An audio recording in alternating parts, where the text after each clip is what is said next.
Hello, everybody. It's Saturday. Dun dun dun. And I'm back with this jerk. No, I'm just kidding. God dang, woman. I'm just kidding.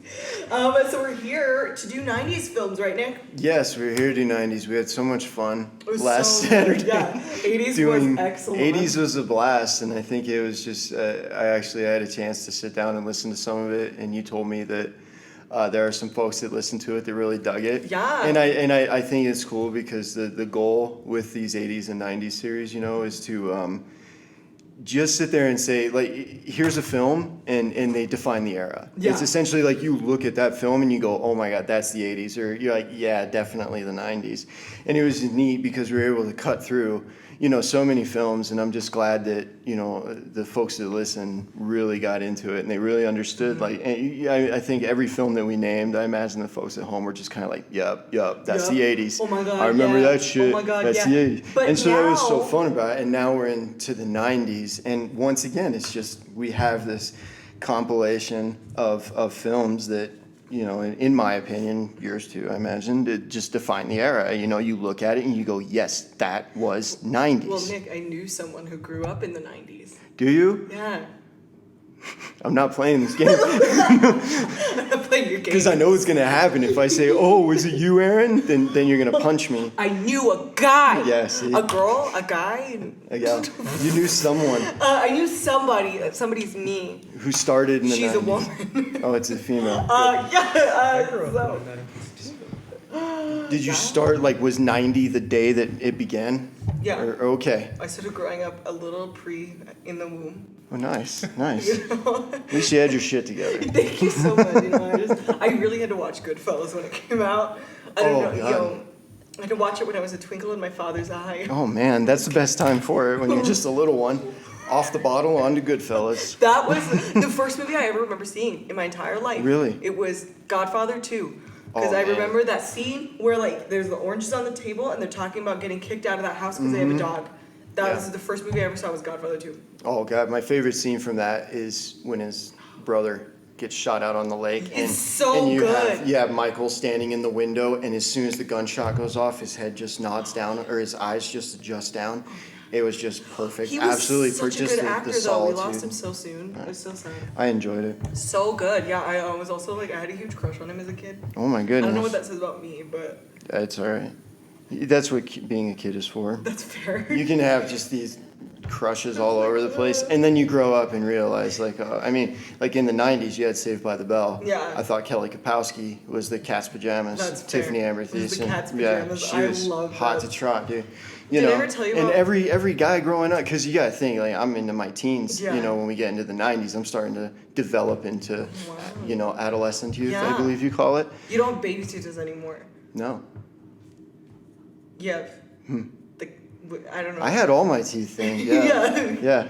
Don't worry about it. Yeah, I was good. But yeah, you hit adolescence, you start growing up, and you start discovering that, girls don't have cooties, that they're actually kind of cute. Fair. And any guy that was growing up around Saved by the Bell. Yeah. But yeah, we don't need to talk about shitty 90s Did I ever TV tell shows. you about that story of my friend meeting Al Pacino? No. Your friend met Al Pacino. Yeah, kind of. So she's in New York.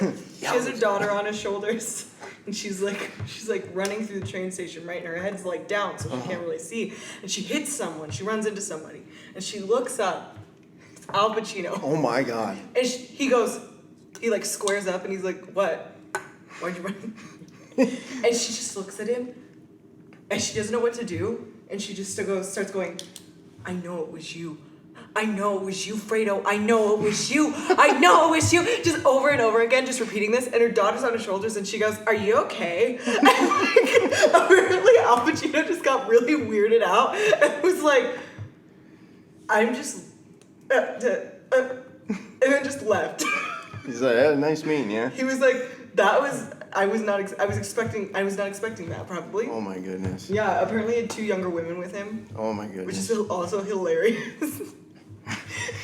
Well, that's just perfect. I guess that's a neat way to meet a film star. Right? Somebody's, start banging his chest. One of the more repeating accomplished one of the actors of all iconic time. lines. Yeah. And just jump in and start ad-libbing, rehearsing his lines. That's impressive. Right? Man. She was like, so who is better, me or you? Oh, God. That would be cool, though, just to me. I don't know if I'd freak out like that if I met him. I'd just probably be like, what's up, man? Shake his hand, just walk away. Yo. You'd be like, yee. That's probably what I'd do. Like, I imagine that's how I'll be if I'm ever around movie stars and such. I was calling by their name. Like, if I saw Pacino, I'd be like, what's up, pal? Yeah. And then just keep rolling. It's weird. I haven't met, like, a ton of movie stars, but, like, I'm very, like, the people who I would be starstruck by are dead. Yeah. Yeah. You know what I mean? Oh, yeah. Like, not that I don't have, like, respect for people working now, but I feel like it's a weird precedent to set if I'm, like, a fan, but I want to work in I mean, the I know that there's a couple directors that if I met, I'd probably be a little starstruck at first, just because I'm such fans of them, you know. Name names. Well, John Landis is actually, just because I think he's one of the funniest people ever. I mean, John Landis made this film back in the day, because we all know him, like, for, you know, National Lampoon's Animal House and such. Yeah. But, you know, he did Coming to America. He did Three Amigos. He did a film that I love that we'll talk about today called Oscar. Really quick, my friends and I agreed after the 80s episode that whenever I get married, I'm walking down the aisle to the She's Your Queen. Oh, God. That'd be perfect. And you're going to be singing it. No. I'm just kidding.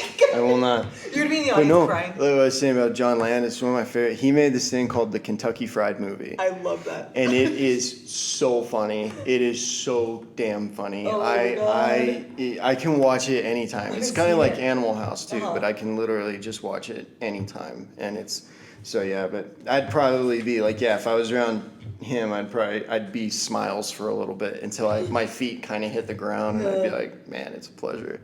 Like, that's one guy, like, if you called and said, I want you to come and write for me, I'd be like, I'm on my way. I'm here. Yeah, this school would be in the background. You're like, later, losers. Okay, so shall we get into it, Nick?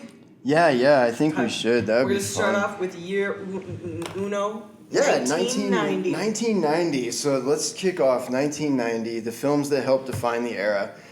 This, like, you know, you alluded to a little bit, Godfather and stuff. Mm-hmm.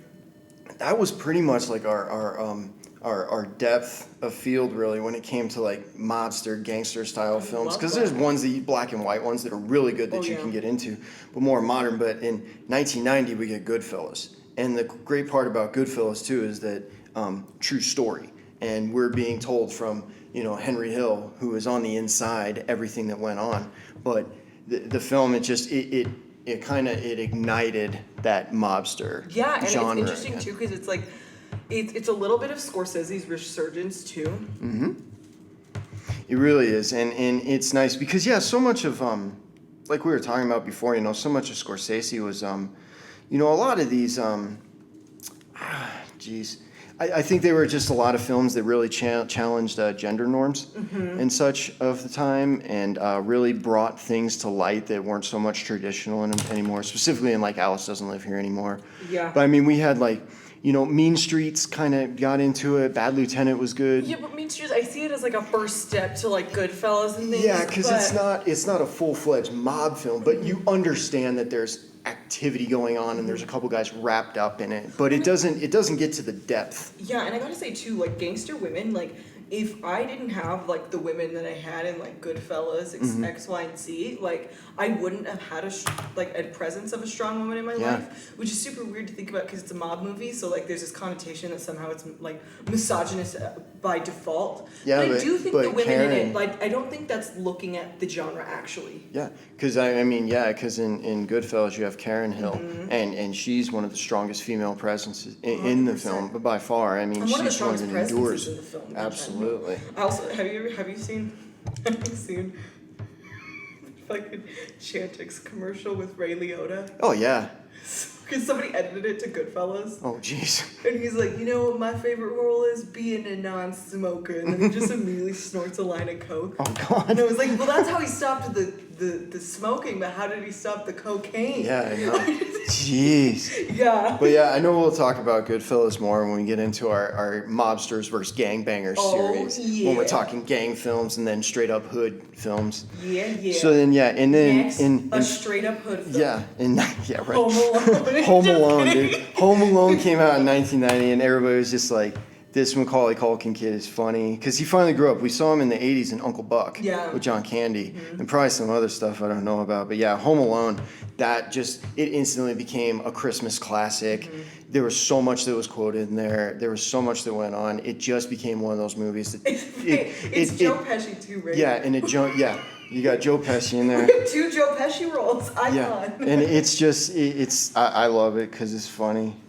It's a good Christmas movie. We'll talk about that one more during our Christmas show. 100%. Absolutely. But Home Alone, it's like, what do you even say about it? Because it's such a American classic. Just because it's so funny, everybody, you're waiting for the night. You're waiting for that night. Kevin McAllister sits down at the table, has his mac and cheese dinner, then all of a sudden the clock hits and the shit is on. And the next thing, he does but it's great because everybody lives for the part to where, Joe Pesci and his cohort go through all this pain and the booby traps in the house. That's the only reason you really watch the movie. Yeah. Because you're like, this is going to be good. Oh, yeah. But I love it. Another one, I've not seen this one. This is actually a personal favorite of mine. It's called Joe versus the Volcano. It has Tom Hanks in it, Meg Ryan, and Tom Hanks plays Joe. And what happens is that he works in just like this office building, no windows, nothing. He feels like he's down and sick all the time. And he goes to his doctor, and his doctor tells him he has something called a brain cloud, and that he needs to go on vacation. But it turns out it's this giant setup, and it was Meg Ryan's rich dad, because he had bought an island and made a deal with the locals that he would sacrifice himself to the volcano, but he doesn't want to do it. I love that. So he plays this big joke on Tom Hanks and like wines him, dines him, does everything to him, gets him to go out to the island. And so Tom Hanks is like, I'll jump in this volcano. But then Meg Ryan kind of fills him in on the truth, and they both end up jumping in, but then it explodes him out into the ocean. So it's highly unlikely, but it's very funny. It's a good film. It's just another one. Tom Hanks just nails it. So, and then, Misery. I remember. Okay, so it was my first horror movie I ever watched, and it freaked me out. But like Misery, I remember seeing Misery pretty close after, and I like. It was one of the first times in my life that a movie ever made me feel disturbed. Yes. Like I think about that scene with the block and the hammer, like all the time. It'll be like a beautiful Tuesday, and I'll be like, it ruins you mentally. Yeah. I mean, it really does. I think it's one of those ones where you really. Oh my god, I get triggered at sweet and low packets. Yeah, you get taken on this deep psychological trip, and it's so much fun. But Misery was just one of those ones that, pushed us into a deep psychotic drama, horror kind of thing. And it was a blast. It's interesting too because it's like you don't get a ton of like. We're talking about this more in the weekly show when it comes to October, but you don't get a ton of older women in horror. No. You know what I mean? And as like a perpetrator, you get like Pamela Voorhees, which is a turn on the genre. Yeah. But you don't get a ton of that until Misery.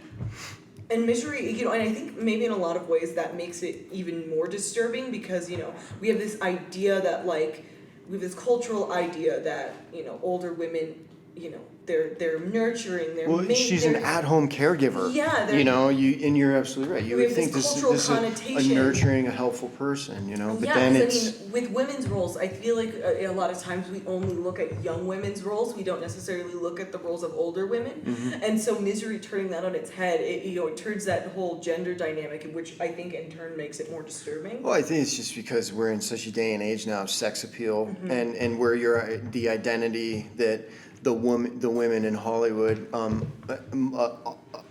lot of them have to assume in order to remain successful is that they have to be able to be these goddesses of sorts, and even if you come into Hollywood and you're like a mediocre looking person, they will do whatever they can with movie magic. If you got the chops, if you can sell the part, if you can do it, they will do whatever they can between makeup and movie magic to make you look absolutely stunning because that's the identity you have to fulfill in Hollywood, which is oftentimes why I enjoy indie films because it's so much more real. It's not a Western, because the Westerns are the biggest ones that screw that up for everybody 100%. Because it's like, okay, there's no indoor plumbing, there's no daily showers, there's nowhere to shit. There's like all these things that there's not, but these people are walking through and they look exceptionally well and exceptionally healthy and well dressed and you're just kind of going, no, it's not like that. So silly stuff. We got on a tangent. Moving on. Next one. All right, we get to start laughing at Arnold Schwarzenegger now in Kindergarten Cop.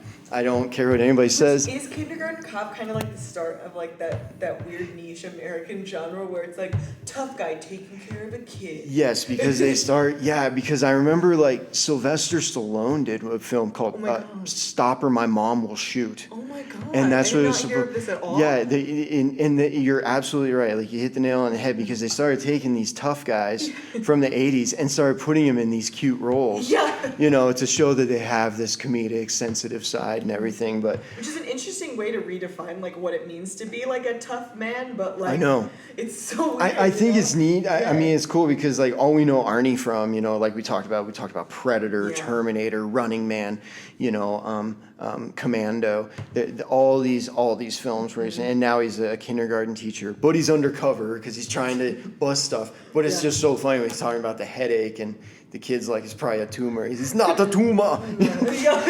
Which is like, it's priceless. I have chronic migraines and I have that conversation all the time, so that scene kills me. That's just what's fun about it. And so I love Kindergarten Cop. Watch it. It's one you can watch with your kids too if you have them, and they'll enjoy it. The next and one, then this you're one gonna too. hate me.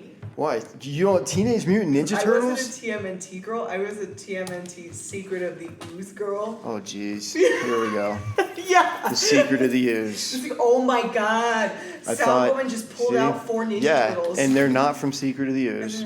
So it's 2-1. The secret of the Ooze is that the Ooze sucks. Yeah, that's the only secret. The secret is that it sucks. Yeah. I mean, but yeah, when Teenage Mutant Ninja Turtles came out, it launched. I mean, it went nuts. There was the backpacks, the clothing, all this stuff. They marketed perfect to kids. And I want to be able this is kind of the era because I know in the 80s we were talking about merchandising. Yeah. Merchandising is when it really came on, and Mel Brooks spoofed it in Spaceballs. You know, he's like, merchandising, Spaceballs, the flamethrower, you know? And he's got like the little yogurt doll. Yeah. Baby Schwartz be with you. You know, that one. But we started talking about that merchandising spoof. But I mean, that's what the 80s really started that. I mean, late 70s, maybe with the onslaught of Star Wars and such like that, because we know something's coming. But I mean, it really took off in the 80s. The 90s just kept running with it. And Ninja Turtles was one. It was so big. You had cartoons. You had, I mean, they're in with like Pizza. They're in, I mean, they embedded themselves. Oh, yeah, 100%. So. And it was like, you know, it's a very like interesting resurgence of like a franchise because up until this point you don't have like this kind of fantasy-esque franchise that's selling toys and things like that. Well, you have like Star Wars and stuff, but that's not like 4 giant ass turtles. Yeah, it's not like, 4. you know Yeah, what I mean? it's not 4 big reptiles. Yeah, it's just that are no ninjutsu. Yeah, you know, so it's like, right. It's very funny. Which but in I mean, the 90s is super fascinated with Asian culture. Yes. And I don't know why, but it's just like observation. Because of Ralph Macchio and Ninja Turtles. Oh my god. That's why. Yeah. that's the only reason why. But I mean, yeah. And then what's cool though is like we were talking about Arnie, and in '90 you have. Oh my god! I'm so sorry, Nick. I need to just say this. What? I forgot to say this in the 80s episode, Oh, and shit. I'm so mad at myself because do you want to know what my favorite movie was when I was like before elementary school when I was a kid? You want to know what my favorite movie was? I would love to. It was Big Trouble in Little China. Oh God! I completely forgot I love to add that it to the one. list. Yeah. But it deserves a mention. It's just a funny. It's honorable a funny 80s one. mention. Yeah, yes, really honorable. quick. But It's one of those. on. Yeah, it's one of those ones that are up there with like The Last Dragon. Right. With Bruce Leroy. Oh my god, 100%. We have to talk about it more in the martial arts Yes. episode. Oh, absolutely. But yes, next one. But yeah, so remember that year we have Kindergarten Cop, but then we get Total Recall, which I think it was a killer film.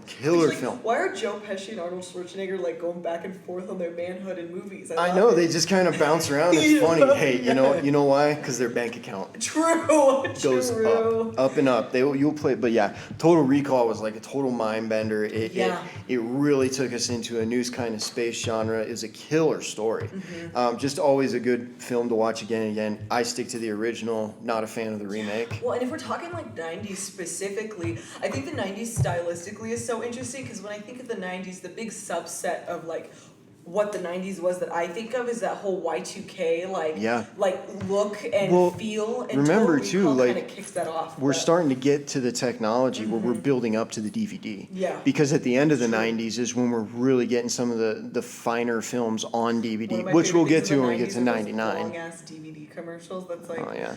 buy Alien on DVD. Look at the cool special effects. Oh, I know. There's so much. Like, they're giving you their thesis and shit. Yeah. You're just like, okay, dude, I'll find it in the bargain Total bin. Recall kind of kicks off this whole Y2K, not fear of future necessarily, but this whole fascination everyone has. But just trying to comprehend, New you know, millennium. is there somewhere that we can go if we use up our planet? Yeah. You know, which we're on. I mean, we're on such a course for that's it's an irreversible course at this point. Oh, yeah. Where there's literally no way to save this planet unless you get everyone to stop. But there's so much greed and lust and there's so. I mean, we could go over the 7 deadly sins, and there's so much of it in this world, specifically in the hegemonic we that control us right now. There's no hope for it. I mean, like we said before, you know, America, we're not a country, we're a business. Yeah. America's a business. Oh, yeah. That's all it is. And we're as getting to, like, as long as, and all we do is take, you know, and we try and set up and say we give,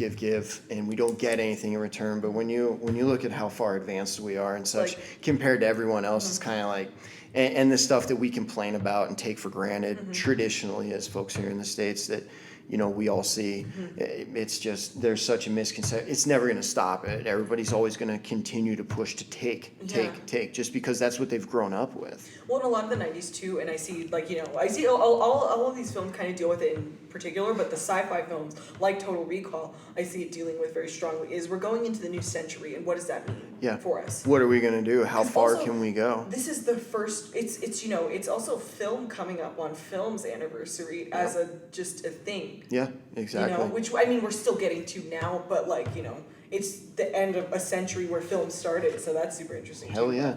So to close out 1990, I had to put down Days of Thunder, Tom Cruise, Nicole Kidman, great movie about NASCAR racing. I'm not a huge NASCAR fan, like I don't watch it, but I mean, back in the day, this was a killer film.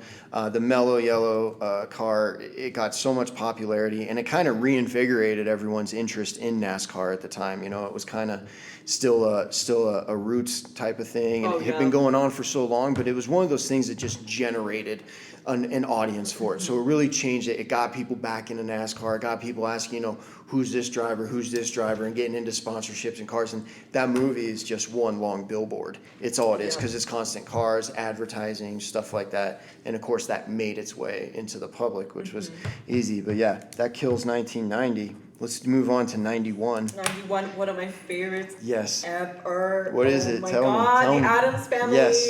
Because, you know, as a Latinx woman, I was obsessed with the Addams Family because the point isn't that they're like brown people. You know what I mean? It just happens to be a thing that they're other people. Yeah, they're their little minority niche. Yeah, when I was a kid, I wanted to be Wednesday. Okay, there we go. Right? Wednesday is my favorite. Oh yeah, because I don't. Is it I want to say it's the second one that they send them off to the camp. Yeah, that she takes over. And it is so good. Yeah, she takes over the play, and she's like, "You have burned our land and raped our people. We'll kill you at the stake." And they just take over the whole play. Yeah, and she's like riding out on that canoe. They're on the canoe with her boyfriend. She's sitting on the front like she's Pocahontas, and then I'm just like, that's the way. Obsessed. Wednesday Addams is just one of my favorites, because in 1 and 2, she's just constantly trying to kill her brother. She's always playing jokes.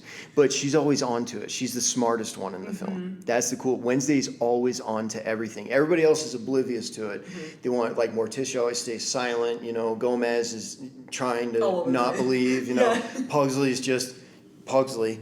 You know, but then Wednesday's always the one that's the smartest one. So I mean, she's the star of both of those films. 100% Absolutely. agree. I'm obsessed. So love it. Love Addams Family. And then what was Addams Family Values? What was that like? It was a few years later. 93, 40. It came out a couple of years later. There's a new Addams Family coming out, actually, but it's animated one. Weird. Yeah, it does. It may be neat. Maybe it's more kid friendly. That's what I would think. Yeah, probably. Because it looks like looking at the commercials, it looks like something you could take your kids to. Whereas like the original Addams Family, like Addams Family Values, it's still a little macabre. Where you kind of want to wait till they're in their teens, you know, before you take them. Oh, 100%. So yeah, love the Addams Family. Next one, dude. This is when straight up gangbanger So film, Boys good. in the Hood. The redefinition, because the Freaking 90s Boys is in the the big you get all of Scorsese's gangster movies still happening. We get so But- many the gangbanger redefining films. of the gang. Because we talked about it in the 80s, where Colors, Yeah. one of my favorite ones, that was our 80s, but there's really not much else. We get into the 90s, and we'll highlight a couple more as we go through, but not only the African American Yeah. gang films, you also end up with a lot of Latino Latino gang It's such films. a good subgenre of the gangster film because Yes. the gangsters aren't just monsters. But they're brutal. Yeah. They're with the truth. There's no satire in these. There's no around the bush. They're not trying to put a fluffy edge on this. Yeah. This is real shit. And I think that's what's so. Anytime you get into any African American gang film or you get into any Latino gang films. Sorry, I keep saying Latino because you say Latinx all the time. Thanks. I'm gonna say Latino. No, that's okay. But Yeah, anytime, you can say anytime that. you Yeah, get that's into any Latino films or African American gang films, they're gritty, they're real, and if you and there's so many people that watch them and they just go, it's not like that, it's not, and you're like, no, fuck No, you, it's like that. bullshit, that's real, because I mean, I had the class I had last semester, a kid that we know, Cinco.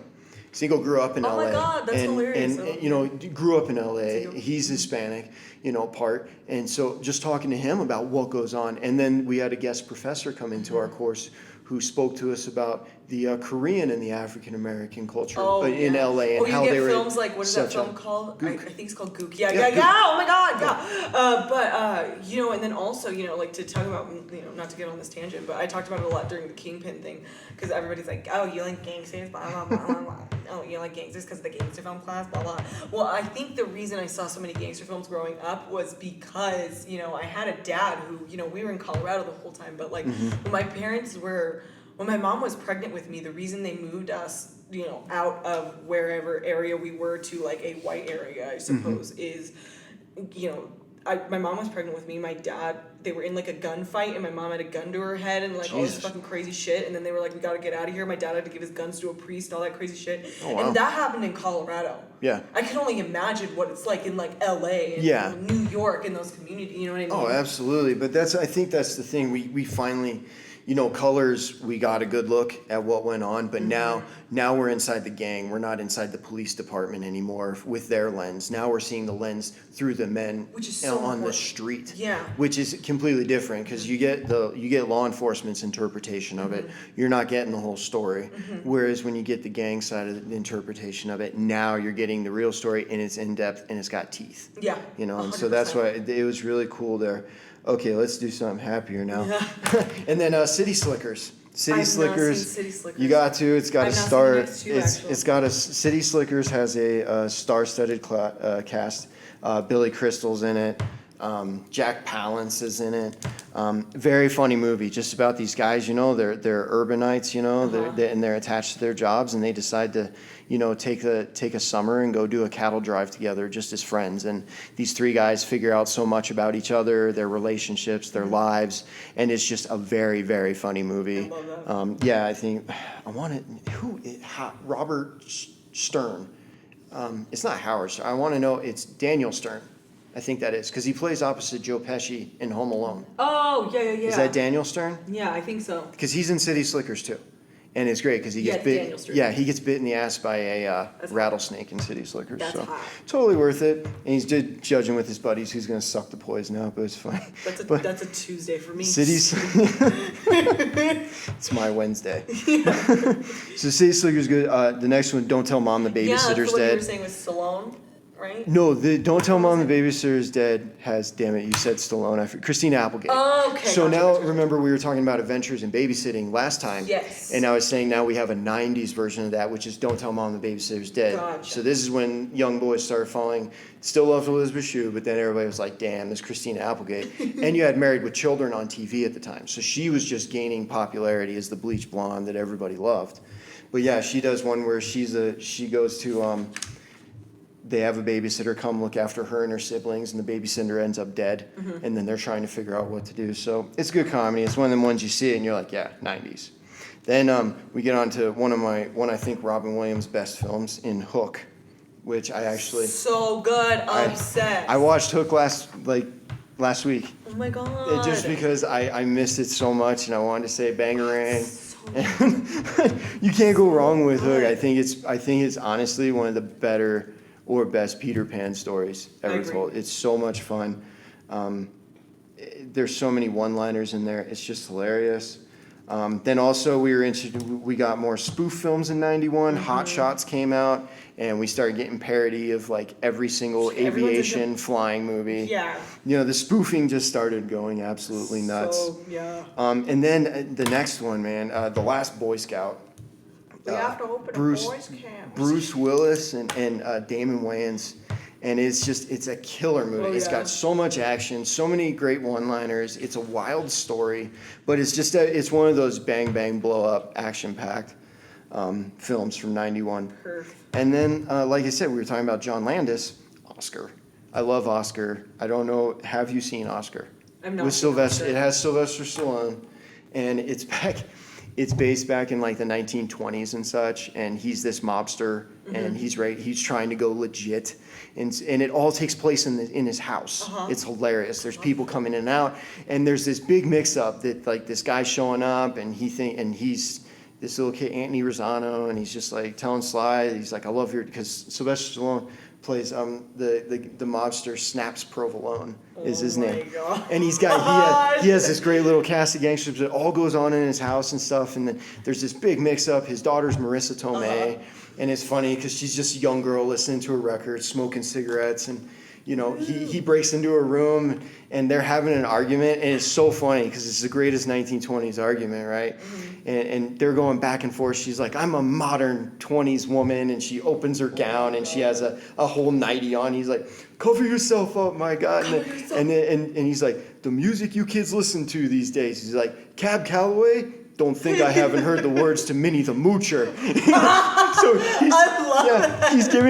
he's giving this parental complaint about music, and it's Cab Calloway. So obsessed. It's a killer movie. A lot of period correct cinematography in it, so it's just worth it. It's a good visual. Then back on to gangster films. New Jack City. So good. You can't screw around with New Jack City. It's legit as fuck. But yeah, definitely. We'll hit New Jack City more in our gangbangers, mobsters one. And then, dude, the most legit, there is no remake of this film. There is only one of these, and that's Point Break.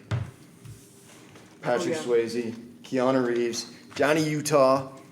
Killer film. You have to watch it. I know that they had a remake. I tried really hard to stomach my way through it, but I just couldn't do it. There's just nothing as cool as the original. There really isn't. That's a yikes. Yeah, the original Point Break is just legit. I didn't even realize it was a remake of it. There was. It was it was a couple years ago, actually. It was recent. But yeah, for me, it was just weird. Because, I mean, and we'll get to it in our damn remake episode when we start talking about that later in the year. About the damn remakes? Yeah, just because it's so silly. Yeah, because everybody wants to recycle shit. Yeah. And you're just kind of going, dude, leave it alone. It was good. Or, I think people should start taking more of a, because if we're talking from the angle of remakes, I think we should get on this soapbox.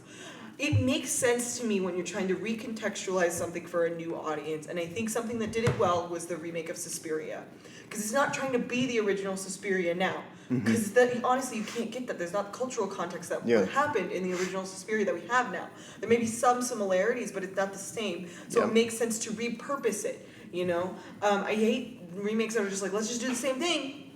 Yeah. And it'll be like the same result as before. Or they try and put their little spin on it, and they're just kind of like, we're making it more modern. It's like, you're ruining it though. Yeah. Yeah. Which is like the weird, like the monkey's paw version of like recontextualizing it, Yeah, which I always find, because I mean, like, I saw the preview for the new Top Gun that's coming out. New Top Gun coming out. And I was watching the previews, and that's all it was. It was just, and it was terrible. I mean, I imagine people are going to eat it up. They're going to go and watch it, obviously.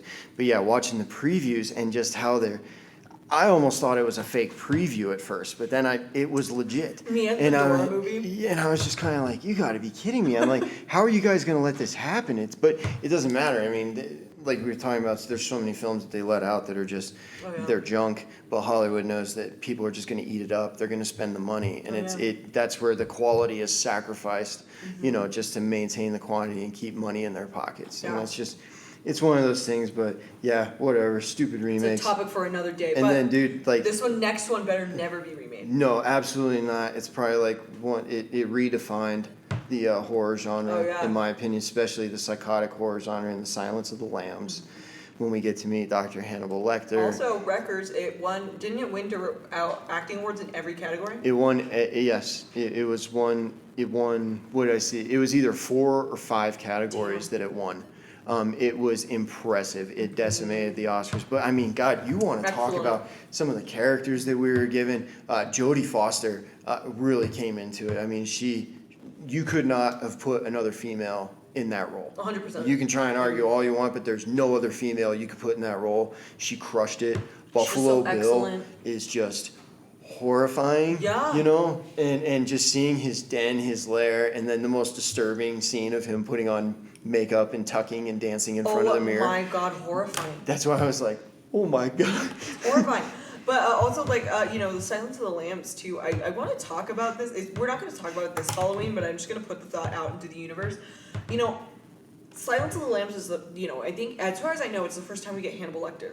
Yes. Everyone's obsessed with him from after this. There's how many remakes of Silence of the Lambs? How many remakes of Hannibal Lecter's, stories? Yeah, because there was Hannibal with Mads Mikkelsen, right? Yeah, but there was another. There was like a second. I think Hannibal was the third one. I think there was Silence like of the Lambs, Hannibal.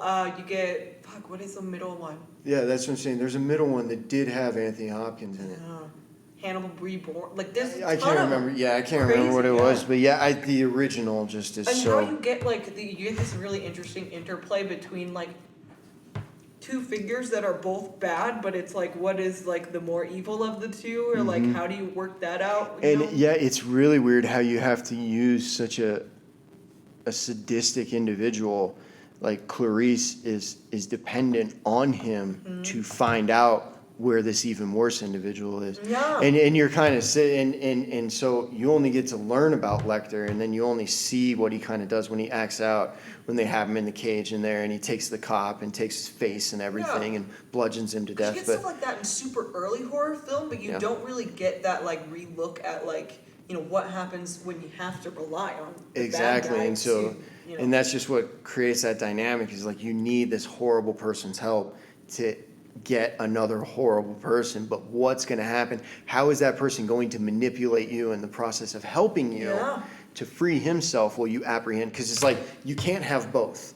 And I think in Lecter's mind, he's you can't have both of us. Yeah. But if you give me the time, I'll help you get to him. But in the meantime, I can figure out my way out. Yeah. And that's what's just so cool about that dynamic, how it goes together. So love Silence of the Lambs. The next one, I'll let you dish about Thelma and Louise. It's pretty good. Because it's one of those. It's just really good. I love the look at the women in the film. This is when women got tough again. They started burning their bras. It's went. Thelma and Louise gave women a tough voice. It made women more resilient, and I think this is also in that time where a lot of females started to really push and challenge the upper echelon of male dominance, specifically in the economic world and in the business world. This is another period where we really started seeing women step up and become CEOs, executives, independent business owners, in charge of massive companies, and also, I would credit a little bit of that to Thelma and Louise. I agree. And then also the thing that interests me about gender, it is the relationship people have to each other because of the gender roles, men and women, etc. But I think something that's not talked about enough by women is women's relationships to each other. And I think Thelma and Louise is a good look at women's relationships to each other. It's one look at how women can have relationships with each other. Oh, absolutely. Just how I was saying, it's kind of one of those things where it's with our powers combined. Here's what we our powers combined. Yeah, it's here's what we can conquer. Here's what we can take on. And I think it's a good thing too. It gave a strong presence of you can be woman and you can be heard. They will let you roar, but just know you're not alone. Yeah. And if you pair up and if you do this in numbers, look at what you can accomplish. And they pretty much just give a finger to the system and enjoy it, and it's a cool, which is so good to watch. Cool little scene at the end. So satisfying to watch. At the end, and it's one of the things where at the end you're just fuck yeah. You're just you're they did it. They went out in style. Yeah. But it was good. I love Thelma. Next one. The last I've one not to seen the last one. close out 91 is a great film called What About Bob? What about him, Nick? It is. It's got Richard Dreyfuss and it's got Bill Murray and Richard Dreyfuss is a psychiatrist, psychologist, a head doctor, and Bill Murray is one of his patients. And he freaks out because Richard Dreyfuss is taking his family on vacation, and Bob like needs to see him. He has a rope around his neck with a mason jar with his goldfish in it. I mean, all kinds of stuff. Bob he's deeply like mentally out there, but it is a absolute hilarious movie because Bob just shows up at Richard Dreyfuss's family's vacation spot. Oh, no. The family starts to take him in and love him and let him hang out with him, and it's a fun story. I enjoy it. Watch it, you'll love it. 91. Oh man, 92. Like I hit on the Latino gang films. This is probably one of the ones that's at the pinnacle. American Me. I think it's who's that? Almost. Edward James Olmos is in it. Mm-hmm. But yeah, American Me. I know we'll definitely be able to get into this one more in our gang series. 100%. But this was definitely one of the ones that started to interest me in Latin gangs, Latino gangs, because I mean up to that point. And this is, American Me is coming out at the same time that we have the riots going on, because in April of 92, that's when you had the Compton Watts riots going on in response to the non-guilty verdict of Rodney King, which is just and you can't blame anybody for rioting because, I mean, you have police brutally beating an African-American man, and then they all get off the hook, and if you watch it, it's brutal. It's absolutely brutal. But then they left them all. But I mean, the LA Police Department had a documented history of racism. Even the guy that was involved in the O.J. Simpson case, named Mark Furman, he had been documented as a racist, using the N-word several times. I mean, it's all written down. And so somehow they find a way to get. So yeah, that's what the riots took off. But American Me was the one that really got me interested in the Latino side of it. And it's another one of those ones. It smacks you in the mouth. It hurts, And then from American Me, you go on to the film that has the most paused scene of all time. I love. We'll talk about my favorite Sharon Stone. Oh my God, this is the only bad thing about this room. The lights went out. Oh my God.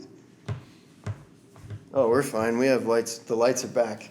It's just like every couple seconds, like when it does it the first time, a couple minutes later we'll do it again. Thanks for taking a lap and getting those back on. It was just really hard for me. Like, I can't believe you would make me. No, I'm just kidding. I'm sorry. So yeah, we were talking about Basic Instinct. We'll get to my favorite Sharon Stone role in a couple years. Really? Excellent. Because Basic Instinct is just one of those ones. She's so good though in Basic Instinct. It is, but it's one of those things where you're just kind of like, okay. It's a sex film. Yeah. It's just a detective porn. Oh yeah. That's all it is. Pretty much. It's pretty much just a well-produced porn, and it has the most pause part in all the time when she's throwing her legs around like Bugs Bunny. Which women out there? Yeah. Try that leg cross in any you know what I mean? Do it in pants. Do it in anything. Any man will freak out. Yeah. Catch the ones that are staring. It's like a conditioned thing, I think. Have your phone out. Yeah, you know what I mean? Like, do the leg cross and just see how the men around you act. But Basic Instinct is one of those films, like, you know right away. It really put Sharon Stone on the map, too. Like, nobody really gave a shit who Sharon Stone was until, she's showing her biscuit and freaking, Basic Instinct. And everybody's like, God damn, who's Sharon? I mean, she probably had Playboy calling. She's so everything. Good. Also, the thing about it, though, is I think Sharon Stone is such an intelligent woman. To be like a public sex symbol like that, you need to be so intelligent. Oh, absolutely. And Sharon Stone is so intelligent. Or you're the polar opposite. Yeah. You're a complete moron. Yeah. But the thing is like anybody that's a super hot sex symbol in public that's a complete moron, we've seen those individuals try to get input into films, and it's horrible. Whereas you have somebody who's like Sharon Stone, who's the polar opposite. She knows what she's doing, and that's great. Intelligent woman, knows what she's doing. She can embrace it all and defend it, everything. That's when you want to see it, when intelligent women assume that role. Yeah. Because it's easy to take a dumbass, and just be like, cross your legs. Yeah, I saw you in a underwear ad. Go stand up here, and here's your 3 lines. Like, that's just too easy. But Basic Instinct. Another one. This is Encino, man. This is literally. Pauly Shore is too much for me to handle. Exactly. This is the only piece of work that I can handle Pauly Shore. Really? And it's a struggle. Because I love anything extremely else, goofy movies. anything else, I cannot stand Pauly yeah? Shore. I just freaking can't. Yeah, fair. He did one Biodome, I think, with one of the Baldwins. He's just, And it was a dumpster The fire. joke gets old after a while, you know? Yeah. Like the. Yeah, just Pauly Shore was kind of like one of those things like Tom Green, where it's Yeah. like you were cool for about a year or two, dude. Then everybody was just like, "Fuck, you are annoying." Well, the thing about like people is that you get on the map for one thing and then you expand so you have longevity.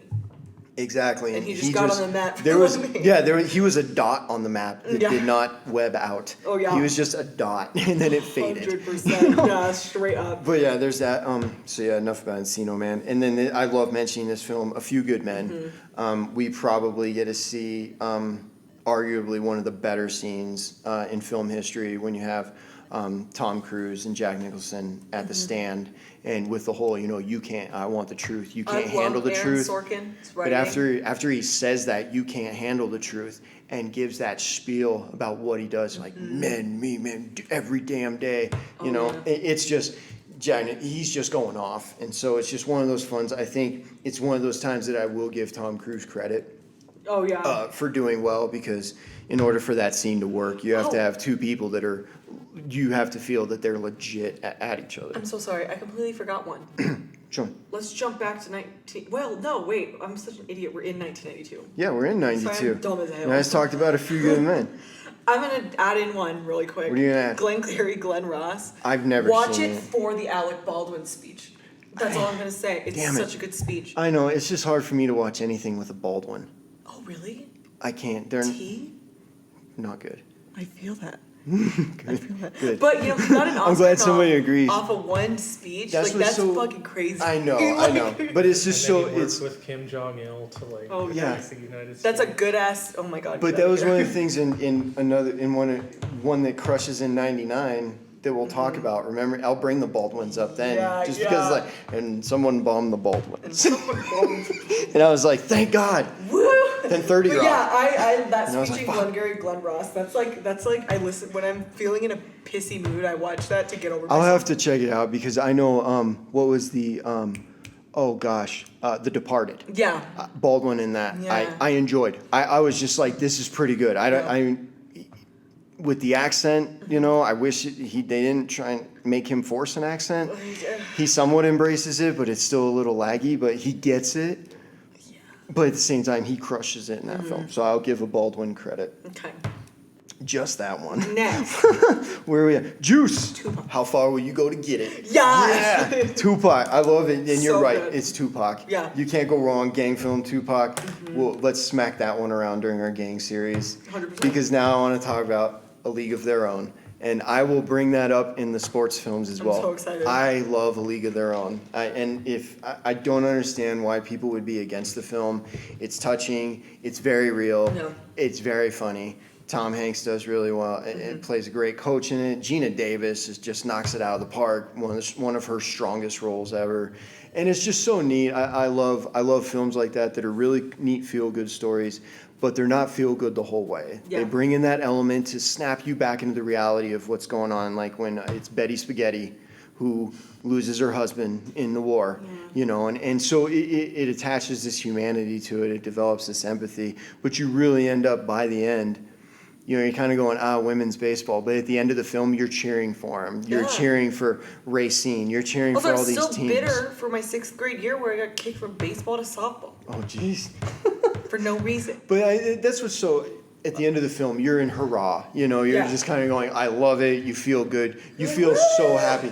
And you don't realize that throughout this great female presence has motivated you to that. And that's what I think speaks volumes about that film is that you have something that is led by females. It's female dominant.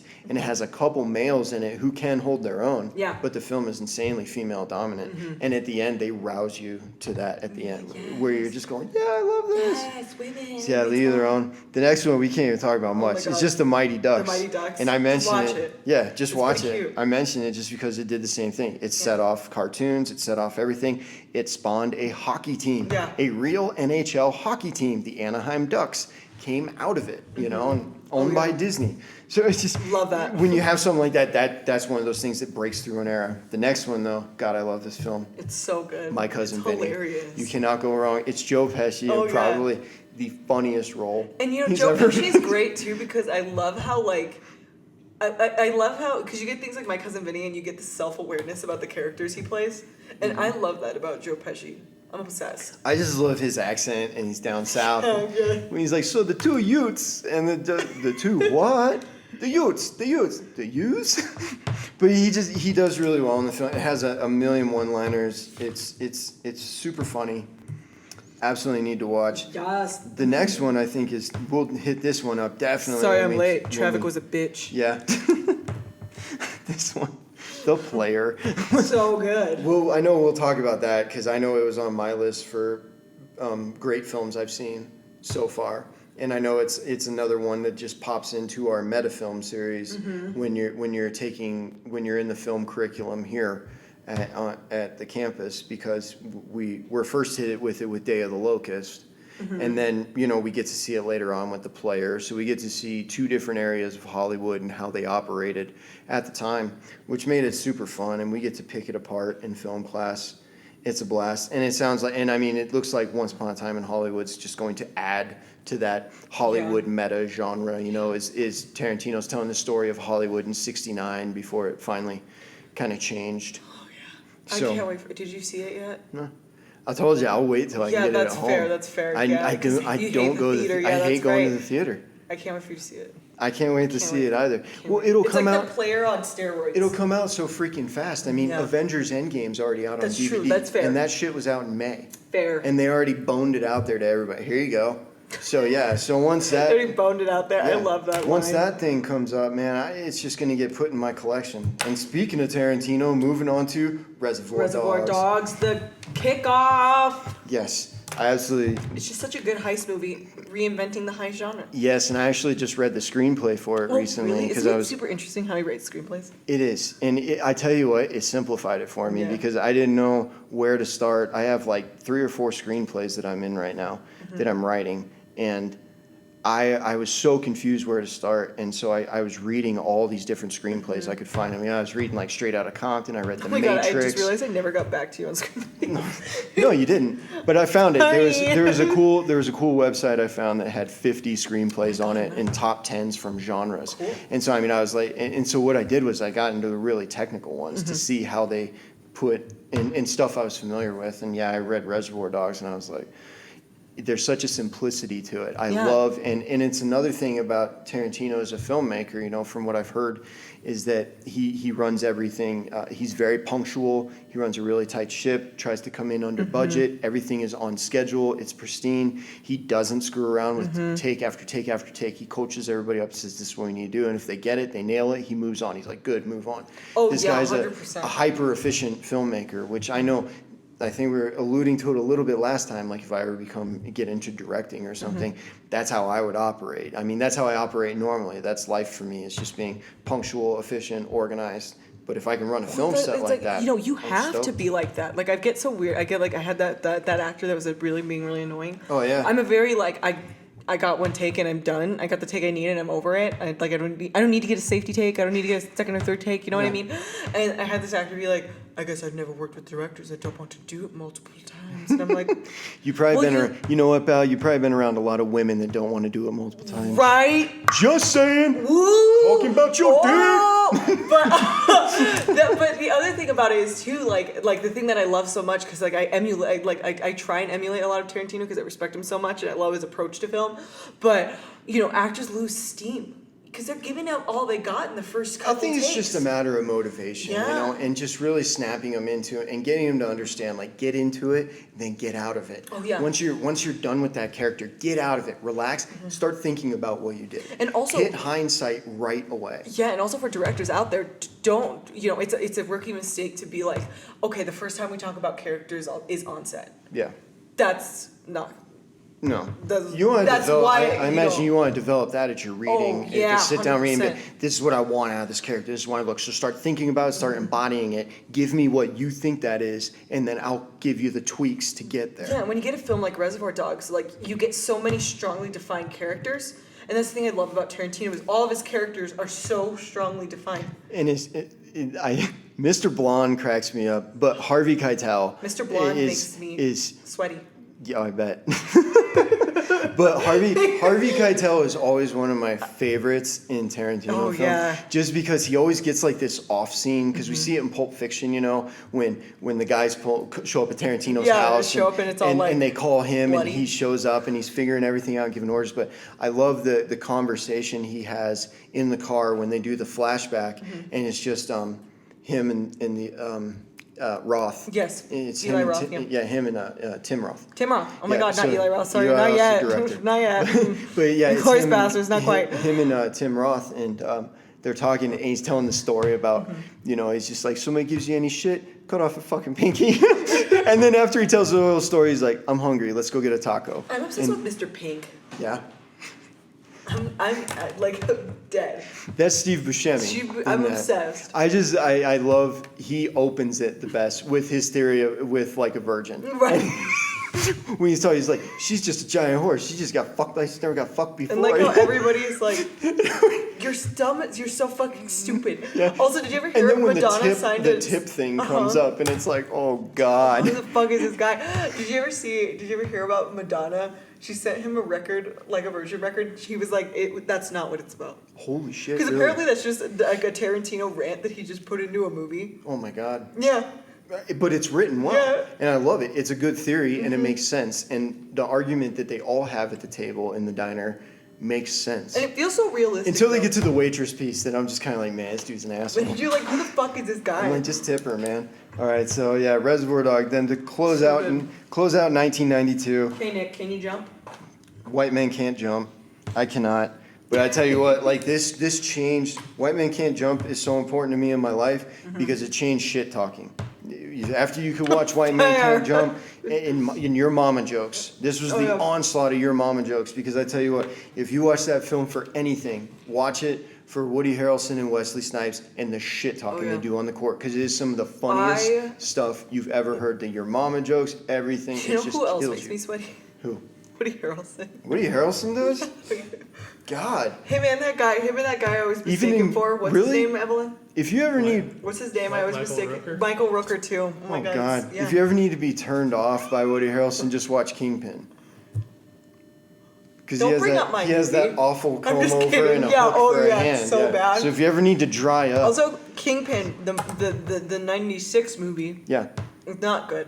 No. Kingpin, the 2019 movie. Oh, there's that one. By Erynn That's Mitchell. a gangster flick, isn't it? Yeah, it's a pretty cool gangster I can't movie. wait to watch that. Oh my God. I'm going to get into it someday. Please don't, watch it and be disappointed. If I'm disappointed, I just won't say anything. Right. Did you watch my movie yet? Yeah? They come and be like, No, I what wouldn't was do that that. piece of shit? I imagine I'd enjoy it. So see, check this out. We opened 92 with a Latino gang film. So good. Opened 93 with one. Right. This one, Blood In, Blood Out, Bound by Honor. And that one's a cool struggle because it shows, this guy who's not fully Latino. But I mean, he's the whitest dude ever. Yeah. But he's very he's Latin in his dialect and it's a very realistic everything. struggle. It is. I had so many extended family members be like, "Oh, you're not coded, you're not stereotyped, you're not somehow you're whitewashed." Somehow that's the you're main not. reason I put this film down because I wanted to hear about that from you. I wanted to hear because I mean, we talk about it sometimes in school about the drop in the bucket theory. Yeah. If you have just one drop of that blood, then you're tainted. And so, and I know I know it was.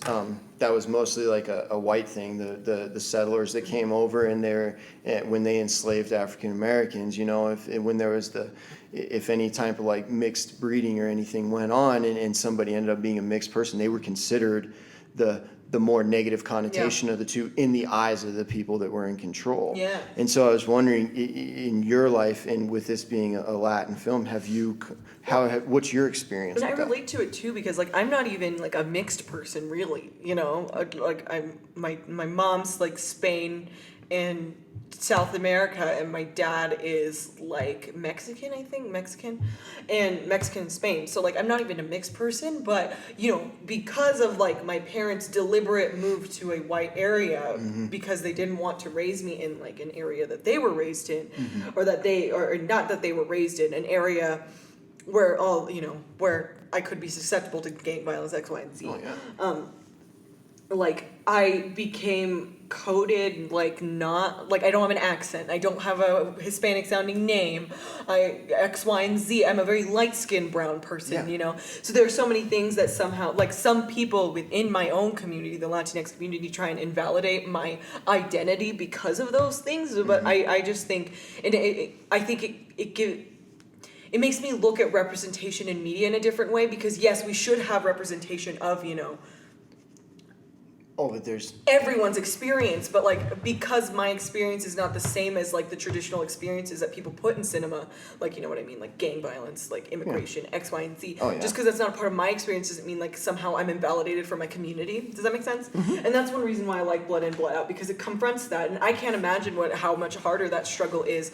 Because I mean, me as like a pretty much fully like Latinx person, I can't imagine what that struggle is like for somebody who's half and half. Oh, white, yeah. half, Yeah. because I don't think it invalidates anybody, but like I other think- people do, Yeah, and I It's just think weird. it does that thing. It changes the lens. Yeah. And it rather than giving us the dynamic from inside, it's just giving us the dynamic from inside of someone who's not purebred. Yeah, and it's You something know. that people still need to confront, because you get like Afro Latinas who Latinx people are like, oh, you're not, don't even think to say that you're Latinx. Like, how fucking dare you say that? You know what I mean? But it's like, no, they're mixed and they're part of both communities, and it's not a problem. Like, you know what I mean? It's weird. It's a like inner racism thing that I understand where it comes from. I understand where it comes from. But it's something that we need to confront in our own communities, in our own Latinx communities, because we're stronger together. There's not like Yeah. you shouldn't invalidate somebody's cultural like experience because they're not exactly the same as yours. Or their purity. Yeah, Specifically, 100%. if they want to join with you and work with you, and if they believe in the culture and they want to know more about it, Yeah. why would you hold them on the outside? Yeah, which I mean, I understand the standoffishness from like what racism has caused. You know what I mean? I understand being like, well, we don't want to show people our culture Yeah. who aren't completely pure because it was bad to show our culture X, Y, and Z or whatever reason. But it's something you got to get past, because then it just hurts your community. Oh yeah, because there's some people that care about it immensely. I Yeah. mean, a friend of mine who's he's not full-blooded Native American, but he's dominantly Native American, but he does have white blood in him as well. But at the same time, his Native American roots are incredibly important to him, and his participation now with folks with his tribe and such, it's extremely important to him.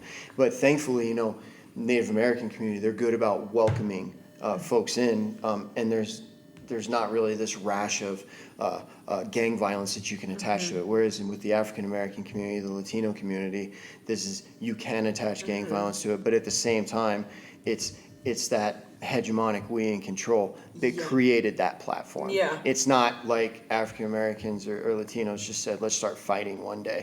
Let's just start gang. It's the pressure Yeah. cooker that the cultural hegemony that we live under, that they put them into, and they Yeah. created, but they'll never admit that. But They that's a want great way to put it, they yeah. want to continue to blame it on them, but they created that situation. They created it with racism and with the way that they wanted to corner it off in government sectioning and such, and making sure that they only do the things that help progress people with the money in business, and just continue to thwart that individual. And like I said, 92, we saw it boil over. Yeah. And it wasn't just African American, it was the Latino community, it was the Korean community, it was all those small little niches in LA that they just went, it popped off. Because these institutions are pitting everybody against each other. You know And what I yeah. mean? You get those conversations. I mean, we'll talk more about this in the gang episode, obviously. Oh, absolutely, But just to because give like a I mean- little talk about it, because I've been seeing a lot of like I have a lot of like Asian friends too, and they've been talking like too, because they're like, we need to understand how like a lot of people perpetuate this idea that Asians are like, oh, if they can succeed, everybody can. But how is that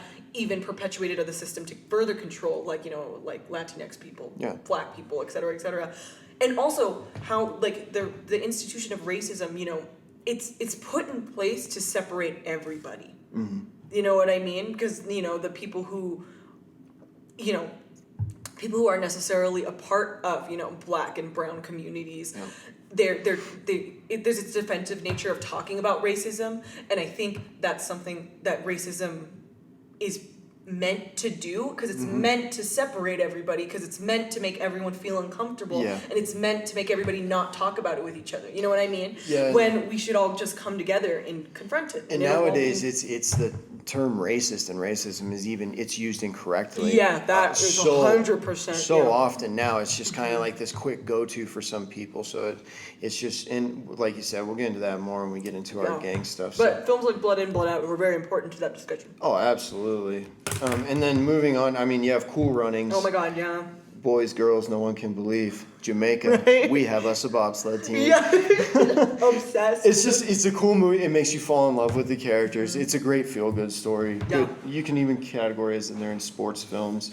And then after that, Dazed and Confused, which I know we're actually hitting on next Saturday when we talk about our high school, college films that we love. But Dazed and Confused, you can't go wrong with it. So we'll hit that one up more then. I've not seen the next two.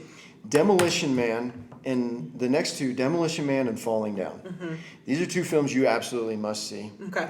Demolition Man, Sylvester Stallone, Wesley Snipes.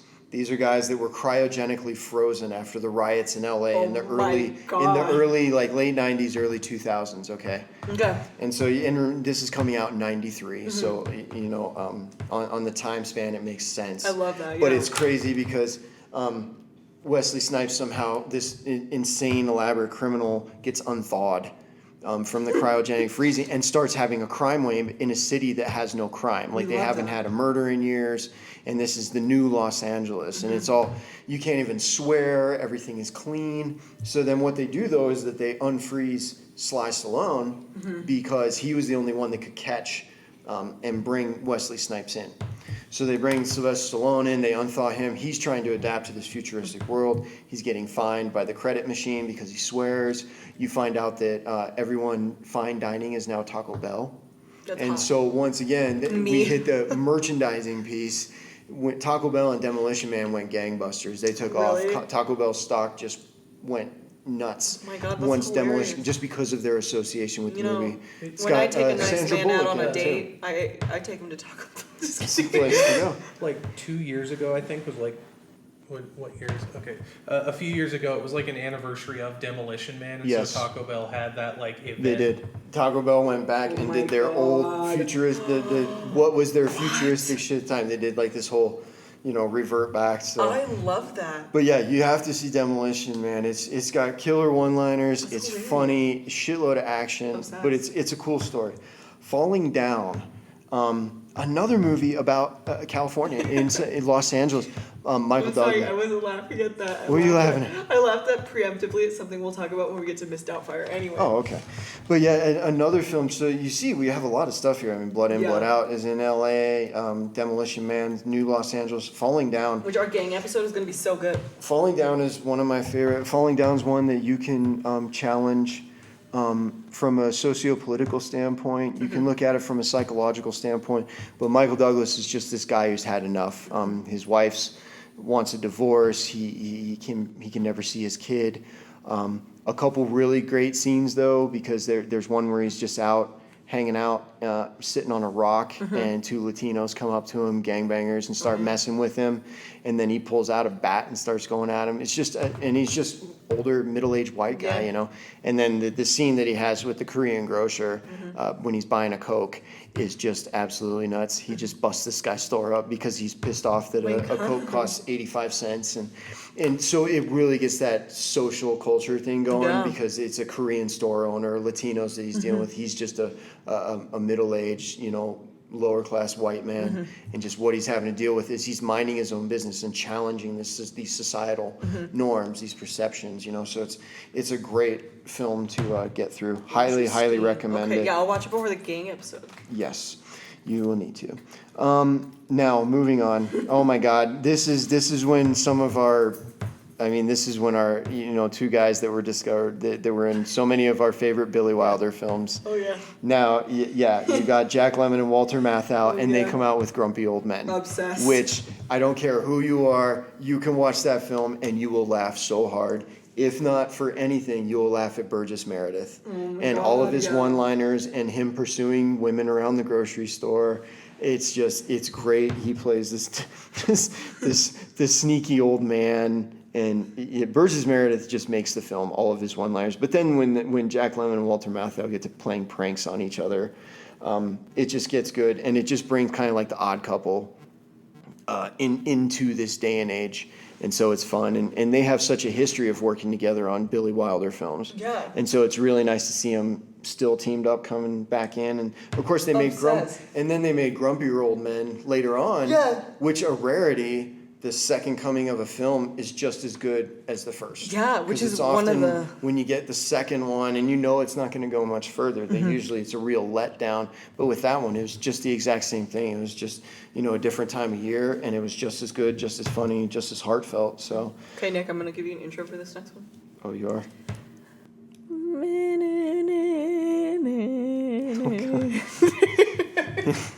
It's a good thing you're a film major. Fucking there. Jurassic Park. Yes. Now, I will never forget Jurassic Park. This is my dad took me and my brother to the film, and there was a theater here that used to be over off of Platt. I think I want to say Platt and Shelton at that intersection, because there was like a Perkins over there, a Perkins diner, on the southwest Get an apple corner is where it was. And then over there they had this massive theater that was, and this is kind of like when the IMAX was getting really popular. And so we went in the theater, and it was just absolutely massive on the screen, and the sound system was just so killer. And that when the T-Rex came in for the first time, you were shaking in your seat. Like, the seats were vibrating. Really? And it's one of the greatest introductions to the T-Rex, because it's like, one is there, what's going on, but then all of a sudden it's like, oh my God. And you're terrified because they turn the flashlight on and you see this massive... Honestly, the visual effects are still really good. They're killer. They still look really good. They're so killer. Yeah. And a lot of that, you remember too, a lot of that's animatronics. It's not CG yet, So we're still dealing with like these big, massive, crazy, elaborate, detailed models. Yeah. That are being moved around mechanically. Whereas nowadays, nobody has to do that. They can just be like, I'll make one on the computer. There you go. Can I tell you one of my favorite, paid advertisements in movies though? Sure. Jurassic World. Oh God. Yeah. Dinosaurs are fucking fighting. Oh, yeah. One of them throws the other one into a Pandora jewelry, and I was like, what the fuck? Yeah. Am I gonna go get a dinosaur pendant? It's like, how you Also, that was have you seen Jurassic World? Is that the one with what's his name from Parks and Rec? Chris Pine, yeah. Chris Pine. Yeah. Pratt? Not Chris Pine. Chris Pratt. Chris Pratt. Chris Pratt. Yes. I've seen Jurassic World. I love World. like how they're like, the genetically modified dinosaurs, and then the T-Rex fucking gets up on the mountain at the end and he's like, I was like, get the fuck out of here. The real one is still the king of the land. Yeah, I was like, get out of my face. I watched it, but it got into the point to where it was very CG. Yeah. And you could tell, and it really wasn't believable. Yeah. That was the thing. Like, I was like, wait, this was all this, how is it? And they tried to give you the niche to get back into the story. For, Starbucks and Pandora jewelry, though. Yeah, that's what it was. It's just, the first one, the Jurassic Park had killed it with merchandising. Oh, yeah. And so they just kind of jumped on it and went, okay, we'll do that. But that was Jurassic Park. Then another one of my favorite gang films, Menace to Society, came out still in '93. But Menace to Society, just once again, it gave us another look. At that time, we had really just had Boys in the Hood to kind of go off of. We got some other ones with New Jack City and Juice, but they weren't really kind of focused in LA, California and such. Whereas like with Menace to Society, we're right back in the shit again. And now it's even a level further. It's even a little more extreme. It pushes a little more. And so that's why I really enjoy it. I look forward to talking about that one. Mm-hmm. And then, goddamn, man, Robin Williams does so Mrs. good. Doubtfire. And it's a movie, like, you watch the previews, and you think it's just like some border chick flick or something that's a feel-good movie for women. But then as a guy, you watch it, and you're just blown away. It's so hilarious, but it's a really good, heartfelt story, too. Just showing what a father will go through to have the love of his children and to grow with them and support them, like the bounds that he goes to. And so I think that's something that's really neat about it. But so I was laughing because you see Arrested Development. I think I've seen a few There's seasons. a fucking season where fucking Tobias, he's the guy from Mr. Show with Bob and David. Mm-hmm. He dresses like Miss Doubtfire and he keeps Yes. like trying to do stuff for his daughter and she's like, Dad, what the fuck are you doing? And there's a scene where he's at the top of the landing and he goes, ah, and then he jumps down with the thing and just fucking crashes the coffee God. table on the couch. And it's so good. That's perfect. Yeah, so good. Yeah, I enjoy Mrs. Doubtfire. Robin Williams is just such a treasure. This next one, I think I had it on there, but I I've was not gonna. seen this one. You don't need to. It was Okay. called. This is just one because I remember it at the time because I was just starting to get into football. Where I grew up, you couldn't start playing football until you're in 7th grade, Oh, really? and so yeah, I was starting to get into brain it. development? Huh? Is it for your brain development? No, there was no youth football league where I was Oh. growing up. So the first time you can get into organized football was middle school football in 7th grade. Gotcha. There was no Pop Warner or Pee Wee where I was, so we couldn't do it. But yeah, this movie, The Program, became like our go-to football movie because it was all about just piss and testosterone Oh, and yeah. the drunken quarterback trying to figure it out, and then That sounds right the up my star alley. I don't know linebacker what that you gets mean. his leg broken, and then the DN that's on steroids and This sounds can't like a finish. movie I'd make. It's No, it's silly. not. It's pure silliness, but Great. it's just one of those ones I can't forget. It's synonymous with the 90s. Fair. The next one we had talked about briefly, that was Robin Hood Men in Tights. Yeah, we talked about how much I loved The Blind Man. Yes, we talked about Blinken, and we had talked, but that's just, we know it came out in 93. Yeah. It was killer. So good. We'll probably hit that one in our spoof conversation a Yeah. little bit more. After that, dude, probably, honestly, Sandlot. The Sandlot. It's in my top Oh my three. God, so good. Top 3 baseball movies of all time. The Sandlot is in it. You can't go wrong with it. It's probably the funniest baseball movie I agree. ever. And it captures youth during the summer. And also, it's very like, okay, I did baseball. I was a baseball kid. Later, a softball kid because I guess I couldn't play fucking baseball anymore. But The Sandlot it's also the most realistic depiction of Little League baseball, I think. It is, just because it's so funny, and the reason I love it is because that's how games used to be when I was a kid. You would just find a field, and you would bring your extra mitts and throw them down as bases. Oh, yeah. And you would just toss to each other and play it out. There was always one hitter, and after you hit like 10 times, everybody would just rotate. You Yeah. go to another position. You never ran or anything. But there was always that thing of if you hit the ball over the fence. And there was always those yards that you're just kind of like, I can't go in there, or you're afraid to go up to the door. You're like, screw it, leave it. Let's go get another baseball. Yeah. And that's why I love that element of it. And then on the days that when it's just too hot for baseball, what you do, you try and go to the pool. Yeah. And that's where Squints kisses Wendy Peppercorn, and it's hilarious. Oh my God, yeah. But it's just one of those things I love about it. So, Next one, very tonally different. And oh yeah, absolutely. You Sandlot. get into 93, and then we start talking about Tombstone, So good. which I think it was, we were at a time, where like the last westerns that we were really enjoying were the spaghetti westerns, and we were trying to get into it. John Wayne was getting a lot older. He was doing the Shootist, with like Opie Taylor and such, and so you're getting into it, but this genre, it's all getting kind of old, and then we come into this gritty new western. We get a new telling of the story of Wyatt Earp and Doc Holliday and all those guys. It made it a blast. So I enjoyed Tombstone. Highly recommend it. It's definitely one of my top westerns that I watch. super good. Close out 93. I have an extra. What do you I have? A True Romance, but Well, we can just say True Romance and just True say Romance True is Romance so was in good. 93. Watch it. What watch do you it. have? It's so Now good. close it out. One of my favorite movies of all time, especially for my Really? filmmaking. The Age of Innocence, Martin Scorsese, Michelle Pfeiffer, Daniel Day-Lewis. It's so fucking good. I've never seen it. Fuck. The Age of Innocence? So good. I'll have The to check. Unrequited Love. It's a period piece in upstate New York. That's probably why. That's probably why you haven't seen it. But That's probably I'm why I fucking missed that one. obsessed. It's so fucking good. Fuck. Okay, anyway. That was mine. Good. Aaron closed out 93. Thank you so much Woo! with that. And 94, we jump in, and oh god, this crushed it. Ace We're coming Ventura. up on my birth year. Oh god, Ace Ventura, Pet Detective.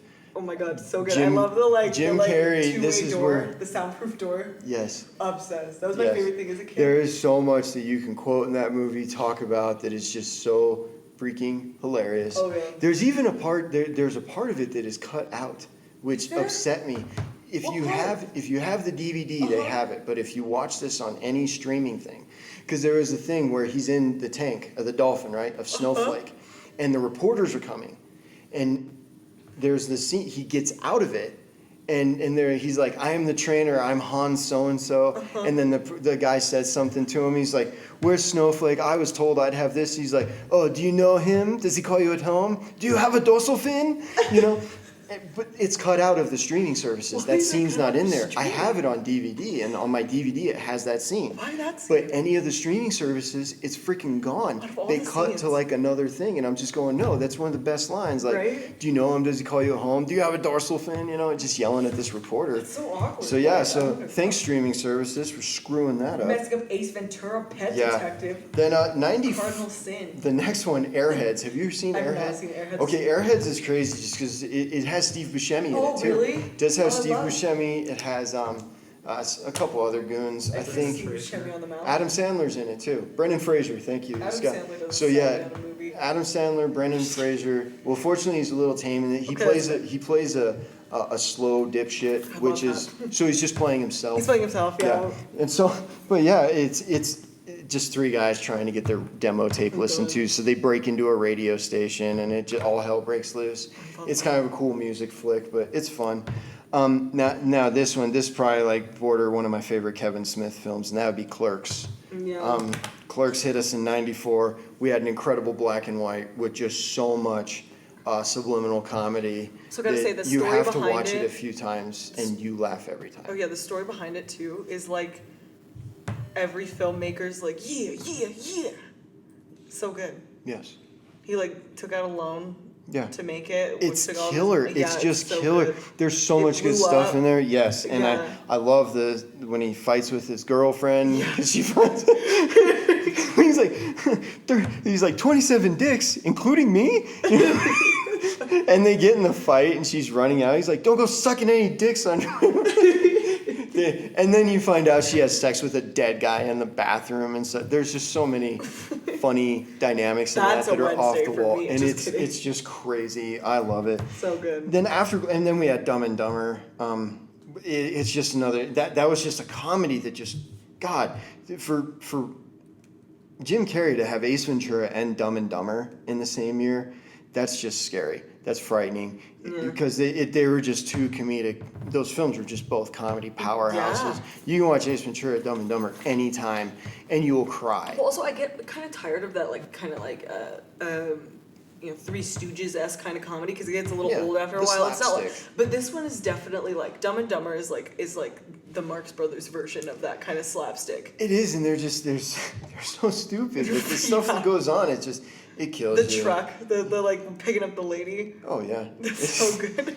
It just kills me. It's a great film. Anybody that watches it laughs at it. If you don't laugh at Dumb and Dumber or Ace Ventura, you don't have a soul. Yeah, 100%. And then we were blown away with Swan Forrest moves Gump again. in '94. I mean, everybody's talked about Forrest Gump, beat it to death, but it defines that year.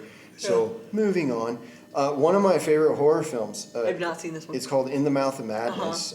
Great psychotic horror film. It's got my dude Sam Neill, who's in Event Horizon as well, okay, another yeah. one of my favorite horror films. But yeah, he's in it, and he's hired by this book company to go find this author that has disappeared to a place called Hobbs End to write a book called Hobbs End Horror. Oh my God. Then he finds out him and the lady from the book place go to investigate and find him, and they find out they're trapped in the town, and now they're trapped in his novel. And people just go nuts over this guy. Okay, is this based off a real story? No. Because you need to look up this story if you like this movie a lot. There's this fucking story in Colorado where like these two guys disappeared from the same house. It's fucking crazy. I'll send you their names. Well, it's like, need to, I think, okay. yeah. But yeah, in this one, like they knew he was there. The book company knew he was there, but they stopped hearing from him. So then when these two go to investigate, they end up trapped in Hobbs End. But there's a bunch of wild stuff that happens to Sam Neill before he even goes out there. There's this great opening scene where he's sitting in a coffee shop, I believe in New York, and he's talking to, I believe somebody from the editing company about trying to find this guy named Sutter Kane. And then all of a sudden, it has a side shot of Sam Neill, and you have the window that was seeing the streets right next to him in the background. And you see this guy just start walking across the street in a black trench coat.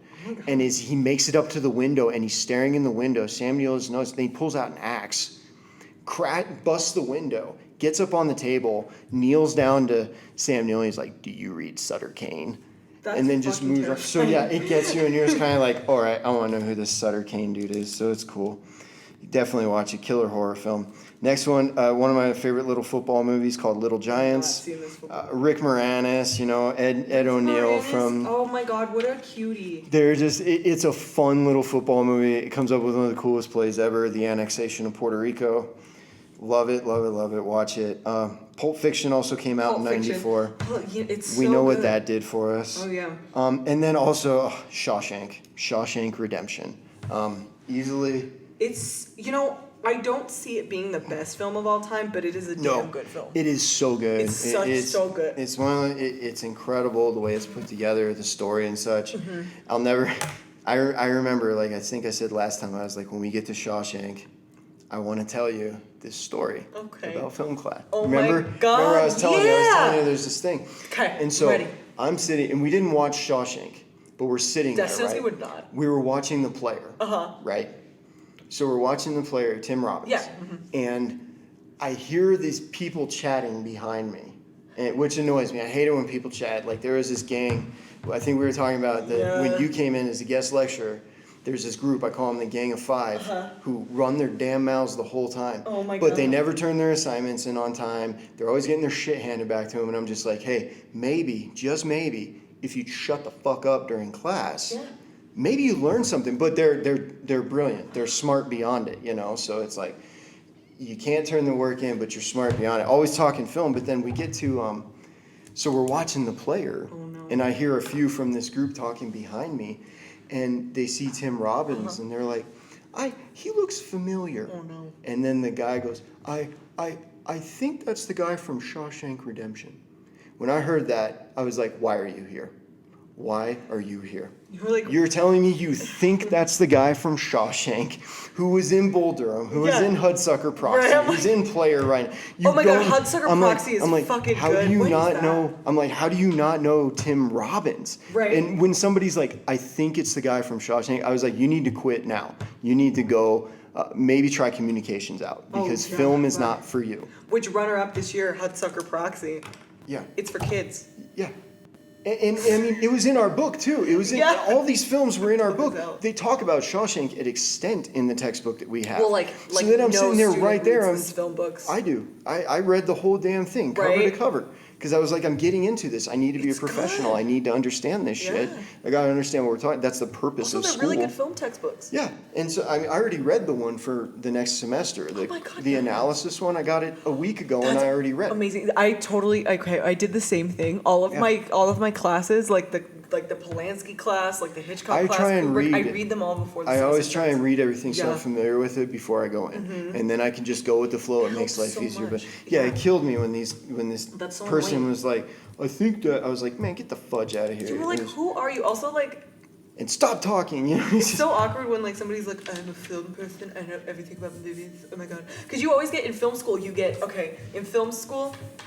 the people who are like the movie guy of their friend group. But Yes. film school is just every movie guy of every fucking group. And everybody should understand, like when we say film school, we mean academically the study of film at an institution, not a film school. Because we're not like dicking around with cameras. What you learn here in your basic Film 1000 and your Film 2000 is shit that no one learns at any film school. Oh yeah. It does not exist. 100%. And that's why the curriculum here is so dynamic. But yeah, so enough about that. And then close out 94. I have actually another runner-up after this one. Okay, good. We'll do it after because the penultimate 94. I've not seen this one. The penultimate 94 closer is Speed, which totally crushed it. It brought Keanu Reeves, it brought Sandra Bullock, and it made like the most dumbest, unfathomable thing cool of you must keep this bus over 50 some miles an hour or else there's a bomb and you'll all die. I love that. So That's it was iconic. cool. But yeah, that's my penultimate. See Speed. What do you have? I just put it down.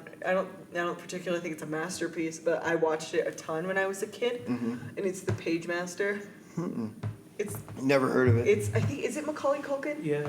It's Macaulay It was like his Culkin, other and there's a 90s bunch of, movie. it's like half animated, half not animated, and he's just hanging out with a bunch of books. One is an adventure book, and that's a pirate. One is like a fairy tale book, and it's like this godmother character, and they go around in hijinks. I think It's I'm kind of like, familiar with it. it's like if it's like never ending story, if Okay. like a little bit more for kids. Oh, okay. Yeah.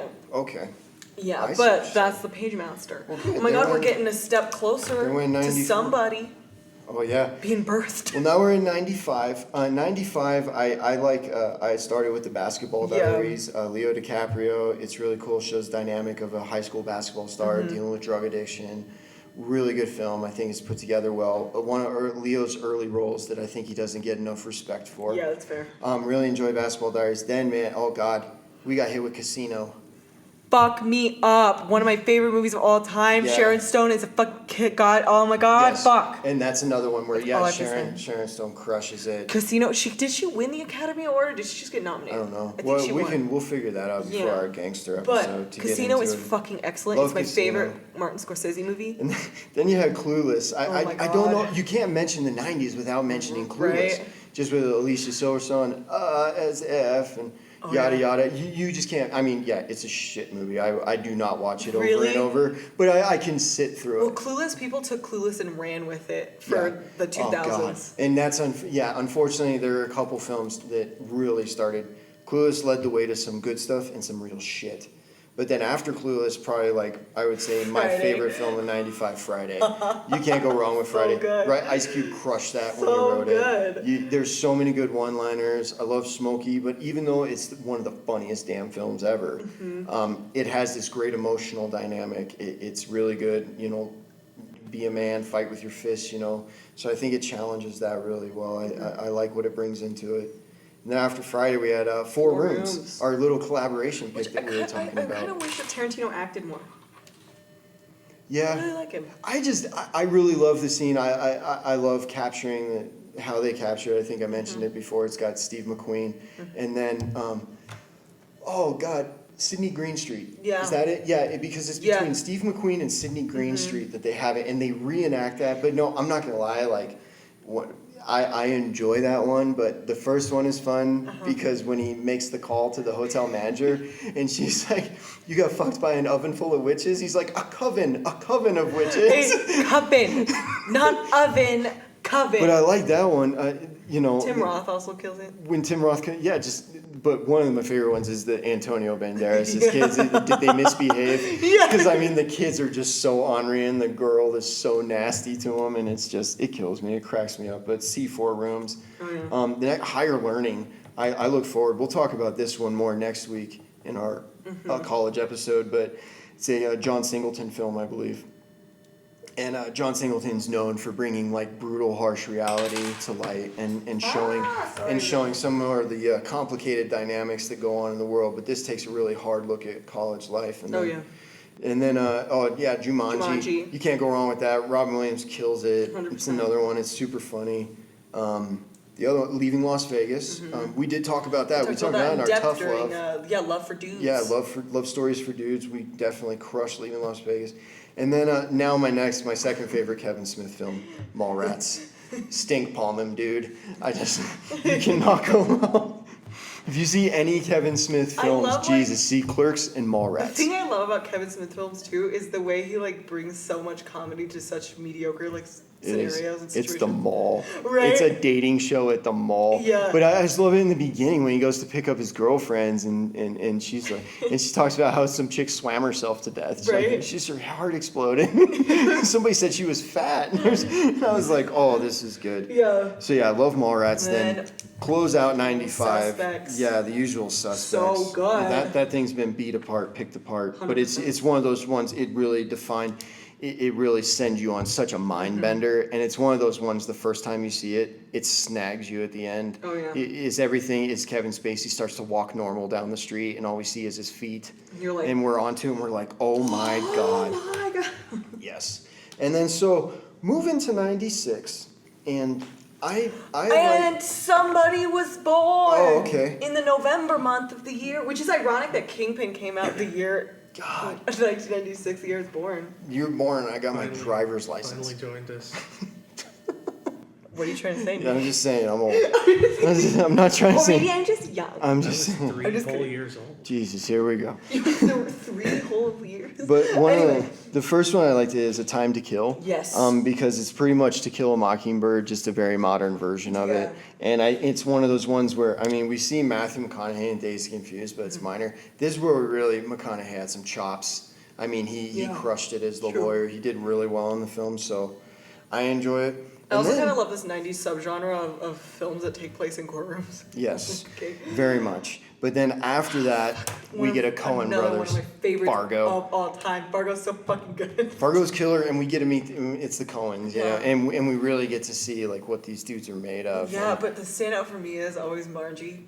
yes, Margie's so good, and also Steve Buscemi. yes, I'm not gonna talk to you. I'm not gonna say anything when you're not saying anything. Okay, we're gonna start right now. yep. Not It's gonna just, talk to you. it's one of the I enjoy it. It's a fun one. So good. And then man, we got a different type of Tarantino from Dusk Till Dawn. I wanted to fucking be Salma Hayek. God, Obsessed, Yeah. in love, fuck me up. Selma Hayek, like yeah. I wanted to be Salma Hayek in Yeah. From Dusk Till Dawn. I'm getting it. No, I'm just What do kidding. you say? She made me sweaty. Is that what I said? You're saying She a couple made me guys, sweaty. made you sweaty. You want She- Tarantino to suck Selma- on your toes is what I'm getting. That's She's not a- what I mean. Man, yeah, Selma She's Hayek. so made me- good. She got me all hot and bothered. I'm not gonna You lie. were like, I was sweaty. But yeah, Dusk Till Dawn was killer, Full on man. sweaty. Loved it. And then So good. okay, Happy Gilmore, okay. the it one kills good me. Adam Sandler film. Yeah, it's so good. One The good. fucking alligator like kills Morgan Freeman. So good. That's the. It's just Happy Gilmore. I love it. It's got good one. It's a funny film. I will say it's probably Adam Sandler's best film, Mm-hmm. and he doesn't. He has. You can start to. It's his best film. Behind it, you can maybe squeeze in Billy Madison. Maybe it's tough though Oh, God, because there's yeah. a lot of stupid shit in there that it's like, oh look at me, how funny are I? Look, laugh, laugh, laugh. You know, and you're just kind of like. You're trying too hard. But then after that, it's just a litany of shit. Like, I Mm-hmm. Yeah. don't think he did anything worth even speaking about. You're Well, not the a water. punch drunk love guy? There's the Water Boy that you could kind of toss in there. But no, Punch Drunk Love, Suck a Dick, Wedding Singer, Blow Me. All these, Yeah, they Wedding suck. Singer's 50 a little, First Dates. yeah. I'll give you 50 First Dates. I'll give you that. You like Just 50 because First Dates? Barrymore is in it. Drew That's Barrymore. fair. She does really well. Without Drew Barrymore in it, it would have been a Oh shit my film. god, my parents loved Jack and Jill. That's probably like his worst film he's ever made. Horrible. Terrible. He should buy up all those and burn them. God, yeah. Yeah. Independence Day. I have to admit, I was Back not. to the Y2K. I was fears. not going to say Independence Day, but it did define the era, Yeah. and I have a friend who absolutely.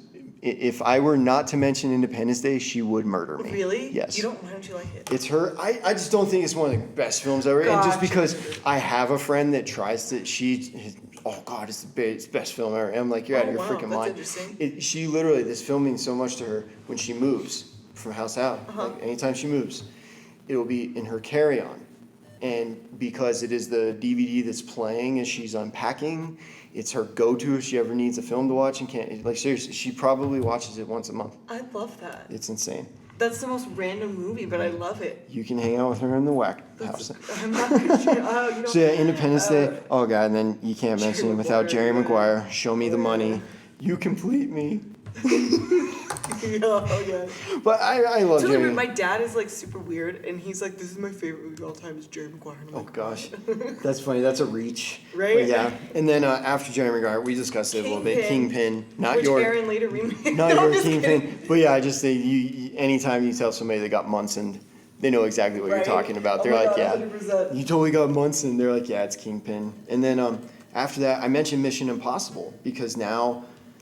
It really came to the light. For me, this was an exciting show when I was a kid, Yeah. you know, that I was watching along like with A-Team and Knight Rider and Sea Wolf and stuff like that, you know. So Well, it you've was, got Reservoir Dogs, so now you have the next step of the heist film, Mission Impossible. yeah, Mission Impossible is just a blast. I love, and it's one of those ones that I think that was good to bring in and to start with and to really kick off because it spawned so many sequels, but they're all equally exciting. It kind of like spawned kind of like a Bond kind of piece where like every James Bond film mostly gets more exciting, more outrageous, especially with the current Bond. Oh yeah. But I mean, yeah. So that's why I love mentioning that. Primal Fear. Oh my God, you cannot go wrong watching that film. Richard Gere, And my dude. Sorry, need a drink of water. Yeah. Primal Fear, love it. We get to go in. It's another courtroom one, like you had mentioned. Yes. But yeah, we get to go in and we get to see this guy play his lawyer, Ed Norton. Yeah. Yeah. And we get to see him go in. Which, like, late 90s was Ed Norton. Everything. Yes, because, yeah, I mean, Fight Club, you know, so much. But this is where we really, really discovered him. Yeah, I mean, American History X later on. But I think this one was just definitive for him. Because he's playing this, you know, innocent the whole time, this boy. And you build this empathy for him. Then you get to the end. And you're like... And he completely changes. And you're like... He's like clapping for his lawyer, and you're just kind of going, oh, no. And then they come out with the truth, and you're like, oh my God. So I Primal Fear I can go to. Scream. I have an irrational fear from Scream. Scream, I just thought really reignited the genre because you got to remember at this time, you know, Freddy, Jason, Mike Myers, all these horror things are getting bludgeoned. This is when they're starting to get into their bludgeoning phase. We're in part 5, 6, 7, going into double digits. Scream redid it. And I just love taking that from a psychological standpoint, specifically at the end when you find out when the two guys are just stabbing each other, and it's nuts. It's just wild, and that's what put the edge on that film. Drew. Yes. And also, I'm obsessed. Okay, actually, you know, the lady who runs the gallery here, her sister is her sister is Rose McGowan. Oh wow. Yeah. I love Rose McGowan. McGowan's her sister. Obsessed. Wow. But I have an irrational fear from Scream. Really? Yeah, I'm scared I'm gonna fucking answer the phone and it's gonna be the fucking Scream guy. Well, you don't have to worry about it now because everybody has cell phones. That's fair. And you can screen everything. Fair. Like I'm the first person. If your name does not pop up on my phone, I will not answer it. Yeah. I mean, I You're just like, don't. bye. I ignore it or I just send it, this. and I'm like, if it's that important, leave me a message. But Scream life. yeah, I leave it alone. So Scream, I just think Scream just kicked off. It really kicked off because then you end up with like I Know What You Did Last Summer, and everybody starts to try and start jumping off it. We end up with the spoof films, A Scary Movie, that directly go off of that. You know, so Scream's good. And then here we go, gang flick with all women. Set It Off. Queen Latifah. I'm so excited to see The Kitchen and Hustlers. Okay. Those are also some. We're getting another female-led gangster movie push. But Set It Off is super. This is insane before its time. It's insane before its time. It's ground. It didn't get a lot of traction. Not a lot of people got into it because they're like, no, it's just 4 women acting tough, you know. But when you watch it, it is legit. They did not screw around. They didn't try and make it a puffy flick. They made it as real as close to Men's Society, Boys. They did all of that and tried to wrap it into that. So. Set It Off. If you're looking for strong, exceptionally strong female presence in a film, that's the one to do. The one after that, I mean, shit, Space Jam. There's nothing good. There's nothing good about Space Jam. Like, there's nothing good, but you can't mention the 90s without mentioning Space Jam. Because it's Looney Tunes and Michael Jordan. What? It's fucking excellent. How dare you, Nick? Here we go. It's a masterpiece. It's a masterpiece. A masterpiece. Watch everyday movie from like I think 90. It's one of those ones that's on. Yeah, it's like on every day. And if it's on, you're just like, all right, I'll watch it. Fine. And the VHS. Then to go complete polar opposite, Sling Blade. Yeah. This we're Billy Bob Thornton. We just kind of went, who is this guy? And wow, and it takes on the dynamic of that film is just odd. It's crazy. It's all over. It's nothing you expect, but it puts you in a really challenging spot, deciding where empathy lies when you get into it. So I enjoy Sling Blade. Holy fuck, Trainspotting was 96? 96. I thought it was a 2000. That's our closer. That's our closer from 96. Oh, do it. Well, my penultimate closer would be Trainspotting. Just because it's Requiem for a Dream before, you know, and it really delves us into the life of the junkie, the addict. And it's, I tell you what, that end is hard to handle. It terrified me. The whole thing is hard. I was not expecting. Watch it. I mean, the guy that shits the sheets. And the ending was just rough for me. It panicked because you know what happened, but then you know what they're seeing is even more disturbing. Yeah, so it's almost one of those ones I almost puked. Yeah. Oh, 100%. But what do you have to close 96? My favorite Robin Williams role, which is The Birdcage. It's Robin Williams and Nathan Lane. Oh my God. It's so fucking good. My gay friend is going to be upset with me for that.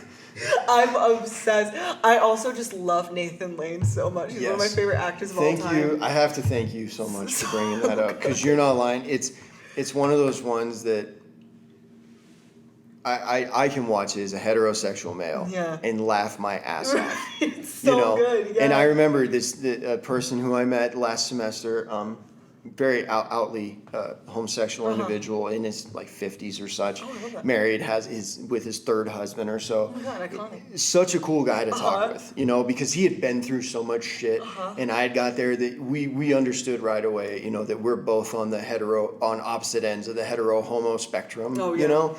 But it's cool when you have a friend like that you can just talk to and josh with, that you can crack gay jokes at, and we'll crack straight jokes right back at you. Oh my God, I love so that. it's a killer relationship. Really nice dude, man. I learned so much from him. He was super helpful when I had to act for a class, which I didn't know anything about, but this dude jumped in and helped me out so much. But yeah, if he found out I didn't mention the birdcage, you saved. Like, what? Yeah, you saved me. Thank It's you just so so much. good. Nathan Lane in drag is the funniest thing I've ever seen in my It is, life. and That whole Robin, dinner scene. he's such a diva. And then Robin Williams is like the other side of the diva. Yeah. He's like the male diva, and Anthony Lane is the female diva. 100%. And it just kills me. And they're like, bossy, and even Martha the people, Graham. and you the guys at the end, who are just so stout in their heterosexuality and so unapproving of that, they end up in makeup, cross-dressed, dancing in the street at the end. And that's where I'm going. You see people, it's okay. The guy's not infected now. All right. We played a joke on that in my class. Really? Because this friend of mine who I'm talking about, we had a class together. And we were talking about, society's misconceptions about certain stuff and everything like that. And I mentioned something, and everybody started laughing. And then we were sitting next to each other, and he hit me on the shoulder, and he's just like, "Oh God, you're so funny." And I jumped up. I was like, "Shit, I'm infected!" And I started making like I was running out of the room. And I was like, "If anybody needs me, I'm gonna be at the hospital getting all this gayness scrubbed off me." And everybody just erupted in laughter, including him. And then one of the guys was like, "Hey man, that's how it is. That's how people think it is." And then we all sat down and really talked about that, and just going, that's what people think it is. They think that homosexuality is like this infection. Like if somebody gay touches you, like, oh shit, you better start thinking about, and we were just making light of simple-minded morons. Yeah. The people that are just so stupid to that. Which is the best way to do that. Yes. You Because I don't know, I'm equal opportunity. I don't care what you do in your personal time, what relationships you carry, as long as you respect that I'm a heterosexual male, I'm fine with you. I can hang out with you and everything, and that's, I'm cool with it. As long as you respect what one another is, you can be anybody you want. Outside of that, you can have great relationships, have great friends.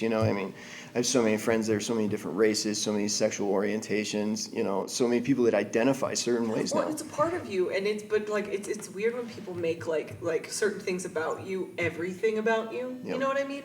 Mm-hmm. When like people want to with me, when people see me and they're like, oh, you're a Latinx woman, and that's the only thing about you. It's like it's more. It can't be your defining piece. It's just that's it's part of it. That's how sure. that's a little bit how I identify, but get to know me. Yeah.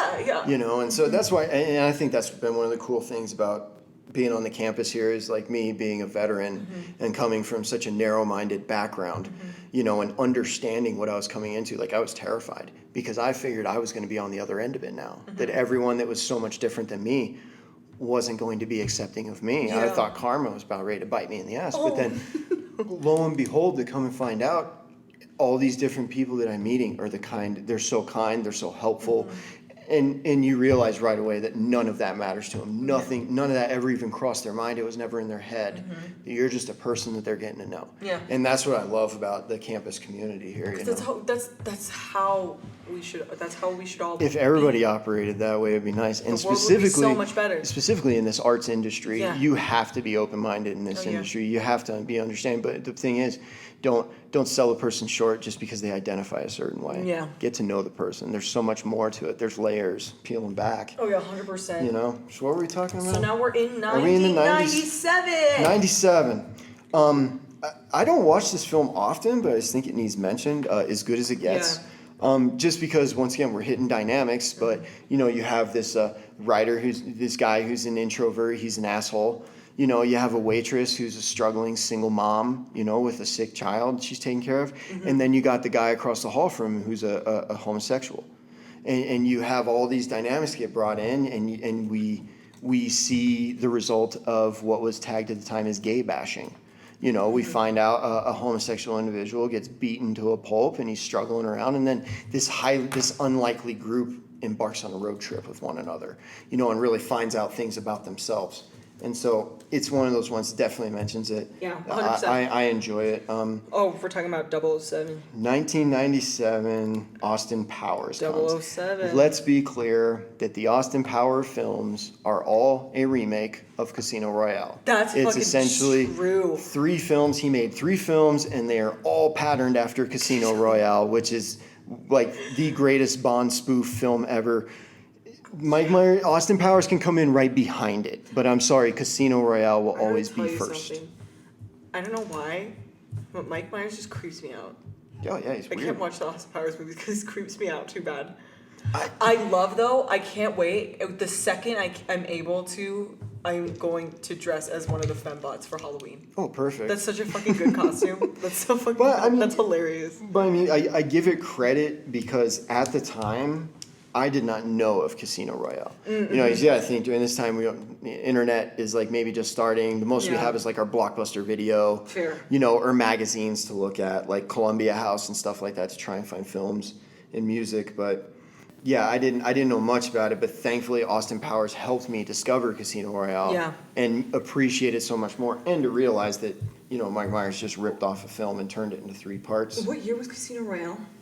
I want to say like 67. Okay, yeah, go watch Casino Royale. It's excellent. Oh, I love it. I watch it all the time. No, I'm talking like to audience. To the audience. Yeah. You guys, if you go if you don't watch Casino Nick, Royale, watch Casino Royale. I know you're telling me. If you don't watch Casino Royale, then fuck you. Yeah, right. Oh man. But yeah, and then oh my god. I had to mention Boogie Nights. Yeah, it's a good.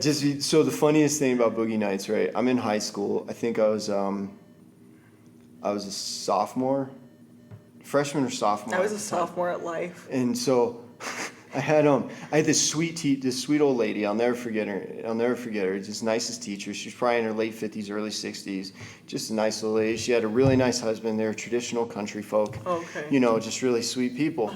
Her and her husband went to go see Boogie Nights because they thought it was just going to be some fun film about the 70s. And they were like, yeah, we want to go live it out. She was shocked. She came into class the following Monday, and she was like, let me tell you something.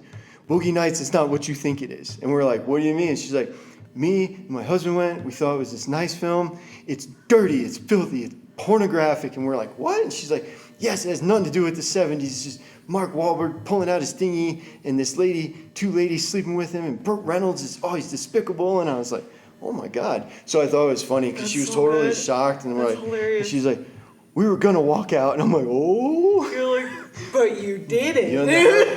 You and the hubby started heavy petting as we're happy. Yeah, petting in the back. So yeah, Boogie Nights. That I'll never forget that one. I've not seen Event Horizon. And then Event Horizon. God, what a freaky ass space film. It's Really? Sam Neill. It is terrorizing. It is scary as shit. It kills you because the thing is, it's kind of like what the claustrophobic feeling you get with Space Odyssey when the computer takes over and you realize like there's no outside, there's nowhere to run, you're within it. Well, in this one, they embark on this mission to go find a ship that stopped transmitting, and when they find it, they get on side, they find out like the whole crew's dead, but the ship is alive and starts to possess them, and it possesses Sam Neill, and it just gets grotesque. Wow. It's wild, but it's another one of those ones you get that claustrophobia of space. So it's definitely worth seeing.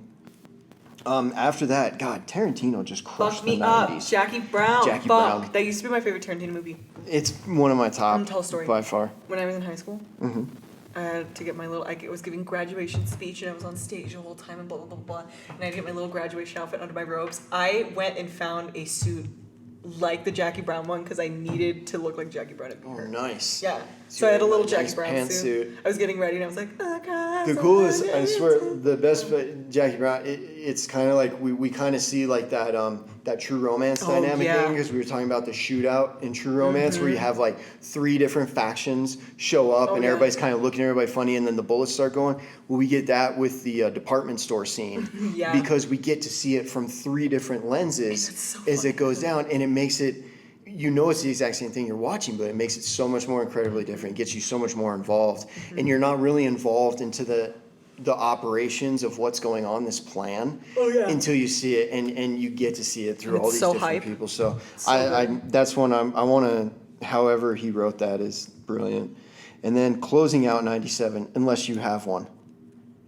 Do you? I don't No. know. All No, right, good. no, yeah, I don't. Then LA Confidential. So good. LA Confidential on the QT, the Hush Hush.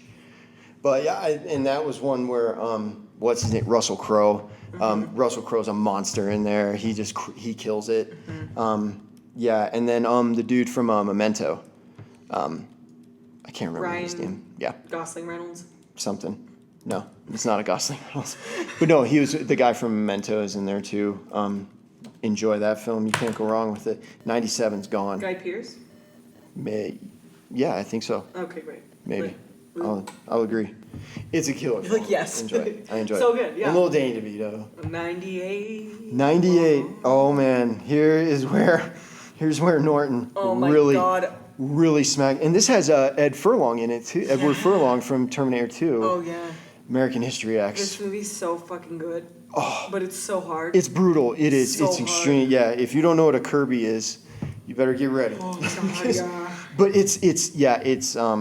it definitely takes on a sect of society that not a lot of people were into taking on at the time, and it does it in a very, very extreme way. It's a very true and honest film. It's terrifying, Oh, yeah. but watch it. You need to understand things.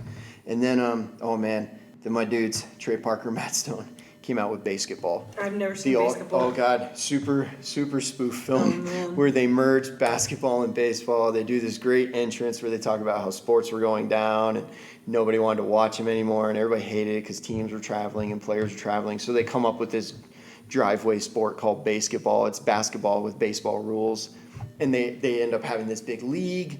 And it just goes all over the place. Super funny film. Disturbingly funny, like disgusting funny too. Really? I mean, it's just Oh, it's man. it's that hardcore funny that you want, that you expect from the creators of South Park. Oh, my God. Okay. Yes, and then oh god, Oh, my God. The Big Lebowski. Big Lebowski. So good. who has not seen The Big Lebowski? Obsessed. Yeah, if you haven't seen The Big Lebowski, like you're not doing good at life. Right? You should It's just such a reconsider. good one.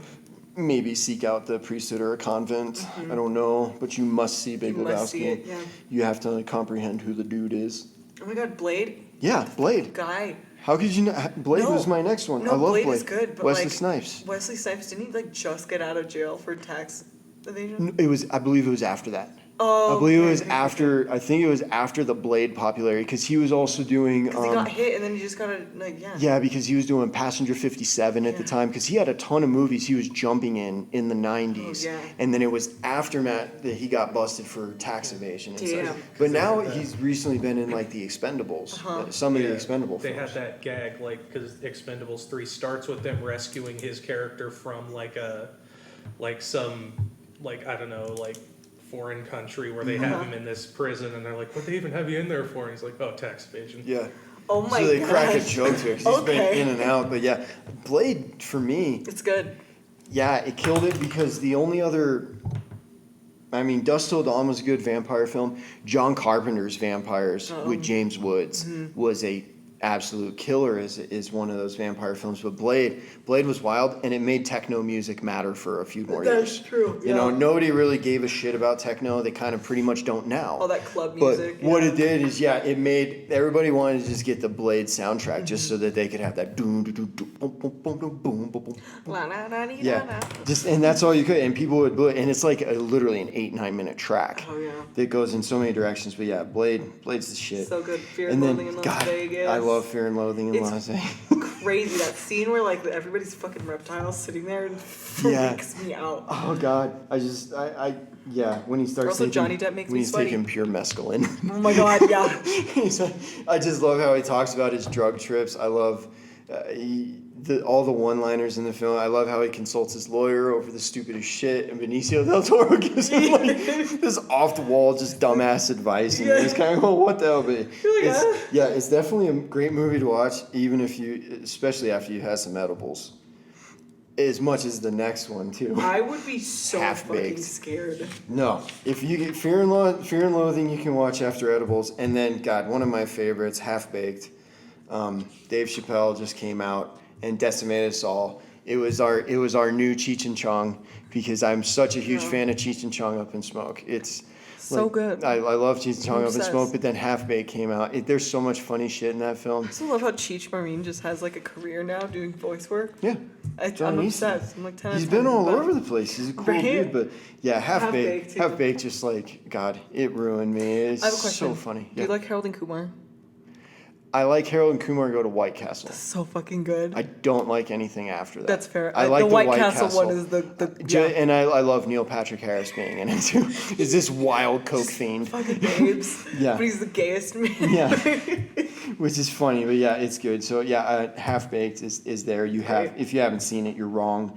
And then we'll bring this one up when we talk about later on. I think it's our first show, and we planned like in the new year. Yeah, European. Talking about European directors, because I want to bring Guy Ritchie into it, because he's so many people know him for Snatch. Mm-hmm. That was the breakout, and a lot of people don't realize Lock, Stock, and Two Smoking Barrels came out before it. A lot of the same actors, a lot of the same characters, but a completely different storyline. Yeah, the Aladdin movie, I was like, why the fuck did they get Guy Ritchie for this? And then 5 minutes into it, I was like, I get it. Yeah, you get it. Guy Ritchie's gifted, his man. His really interesting. It is. What? Did you see King Arthur: Legend of the Sword? No. It's the worst movie of all time. I don't. For some reason, I don't get into stuff like that. Like, I've never seen Game of Thrones ever. And people look at me and they're like, "You've never seen Game of Thrones?" Game of Thrones is too overwhelming. No, I just tell them I'm just not into the medieval talk. That, oh God, man, when the Bud Light started adapting the dilly dilly, like I wanted to go through my TV and harvest everyone's soul. Oh my God. That's how upset I was. I wanted to choke slam them, so you just see crowns tinging on the ground as I choke slam the kingdom. But yeah, I hated it. You know, King Arthur: Legend of the Sword. It's very like, I don't get into that stuff. I can get, if it's Disney, I can do it. Mm-hmm. But yeah, when it comes to, it's ironic because you love the King. Don't you really like the King Arthur? Yeah, Sword in the Stone. Sword in the Stone. I love Sword in the Stone. It's one of my favorites. I love that. You can't go wrong with it. But next. But yeah, where the hell were we? Rush Hour. Yeah, Rush Hour spawned off, good. which is funny. Jackie Chan gets out there. Chris Tucker. Oh yeah. It's just a funny film. I watched it last week actually. Oh yeah. Just because I enjoy it. I like the second one's pretty good. The third one's kind of Kind of like with Beverly Hills Cop. The first two are really killer. The third one, you're kind of like, ah, shit. Which I hate to talk shit about because John Landis did direct the third one. Beverly Hills Cop 3. So, and I don't like saying mean things about John Landis because I hold the guy on such a pedestal. But yeah, there was, yeah. So yeah, Rush Hour. And then we talked about this one in the war films. We talked about Saving Private Ryan. God, we talked about that a lot. Good. Yeah, so we don't really need to hit on it more. It's just one that people know they need to see. There's Something About Mary. Mm-hmm. Very funny film. Yeah, very funny film. It's one of the few films I can laugh at Ben Stiller. I don't find him funny. I don't find any of his parts amusing whatsoever. But even in Meet the Parents, I was kind of with him because I'm like, you guys are trying to do grumpy old men kind of thing, you know. It was same kind of style, not necessarily same actors or story, but the same kind of style, you know. So I got kind of or that was in Meet the Parents, right? Yeah, I said I'm sorry. I think I said Analyze This or Analyze That, which I'd be wrong because that's a completely different film. I meant Meet the Parents. Oh, really? I think you said Meet the Parents. I thought I said. I must have been thinking Analyze something. Yeah, I'm such an idiot. You got this. Don't worry. Don't worry. We're almost there. There's something about Nick. No, I'm just kidding. There is. But yeah, I Something About Mary is just, it kills you. There's so many good ones. I love the story. I love how what's his name, Oogie or oh God. Doogie or something. I can't remember the guy that plays in.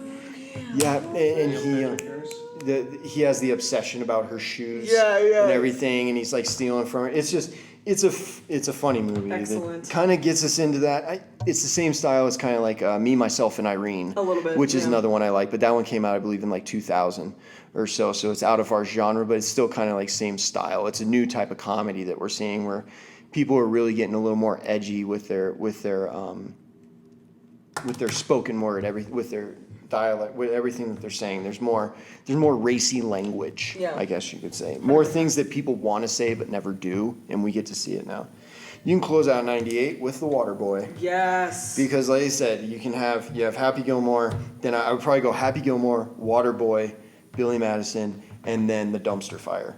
That is the rest of his filmography. So leave it at that. Yes. Let's get into 1999. This would be... Woo! We're almost through. We are, which is good. Okay. We've been crushing time. This would be our who longest... makes me sweaty? It'll be our longest episode ever. You know who makes me sweaty? Who? Wes Bentley. Oh, God. Do you have anyone that... I mean, geez. Do you have anyone that doesn't make you sweaty? I mean, is there something? Because with... Says the one in the 80s movie who was pointing out every woman, saying she was your babysitter. No, I didn't. There were like 3 or 4. Play the clip, Erynn. No, yeah, I want the proof. You play it back. So, excellent. Okay, 99 kicks off American Beauty. Super artsy film. But I think really it was one of those ones that was a breakthrough. Yeah. It was an absolute breakthrough film. I think it changed style in film. It changed how you assemble plot and how you meander through your narrative. It just did a lot of neat things for film. I love that shot of her in the roses. That's so shit. It just so much goes into it, so many dynamics. I mean, you could get into, there's probably about 3 or 4 theories that you could apply to that film and just pick it apart. So, and then, oh man, we'll get into this one next week. American Pie. That's kind of like the high school film genre kind of really started kicking off again with American Pie. Got it going, started it, loved it. We'll hit it more next week. Then the Blair Witch Project. The Blair Witch Project is why people are into independent film now. Yeah.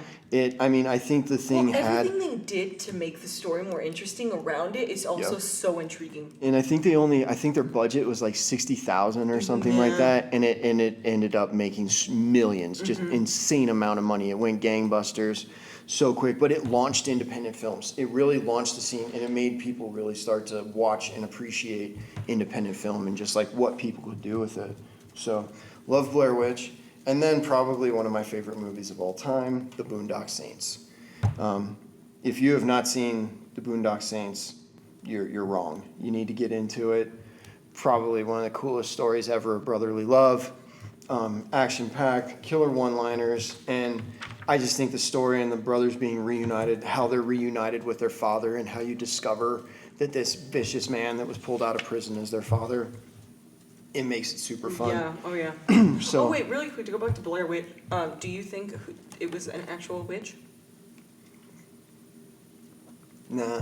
I think it was both of them ganging up on her. I don't think there's a such thing as witches. I don't think witches exist. I love that. I think there are individuals that practice Wiccan, but I don't think witches exist. That's interesting. I think it's just a lot of people, and we had this argument in a class of mine when we were talking about the Salem witch trials, and it was simple that just none of those women whatsoever were witches. It was just regular women being burned at a stake. Yeah. You know, so I mean that's why I'm just kind of Salem like, witch trials, that was a whole thing. yeah, and so it's just kind of like, a witch is a witch, but there isn't a witch, so it's just kind of, I leave it alone. Yeah.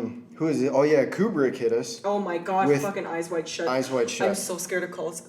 And I have such a hard time watching it because it freaks me out so bad. Really? Yeah, I have an irrational fear of cults, like the cults in Eyes Wide Shut, and it freaks me the fuck out. I haven't even seen it. Wakes me I've up. never seen it. It's Because so it good. looked just like a porno, and that's why I was kind of like, I just thought it was like Tom Cruise, Nicole Kidman in a porn. Yes and no. But I imagine it has to have some sort of crazy wild depth to it. It being a Kubrick film, it has to have something of edge that I would probably get onto. But I'll have to look that one up. I'll find it. And then after that, we got Fight Club. This is where our dude, Mr. Norton, just came in and blew us away. We will definitely talk about that because I know that's one of our film study requirements to watch, Fight Club. So we'll, get into that. Girl Interrupted. I know we've talked about that a few times. Just because it was something I hadn't seen.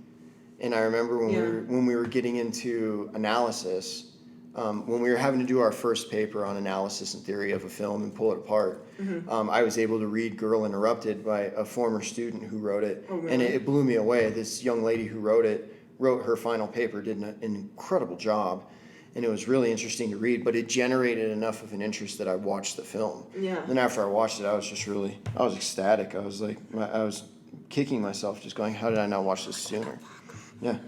And then The Green Mile. So it's a good story. Yeah. It'll make you cry a little. I feel like it's like the companion to Shawshank. Like if you watch It one, is. you should It just is. double feature. Yeah, it. if you might as well just watch them back to back. It's one of those. It's a defining film to close out the 90s. Yeah. And then what we were alluding to earlier, the launch of DVDs. We were talking about the technology moving forward. The Matrix launched DVDs. Oh, yeah. Anybody who is anybody, you were motivated to buy a DVD player just so you could watch The Matrix on DVD because you knew about all the behind the scenes, you knew about the crisp clarity, and you knew that there was no way to watch the film other than on DVD, or else you're screwing yourself. I'm not laughing at you. What are you laughing?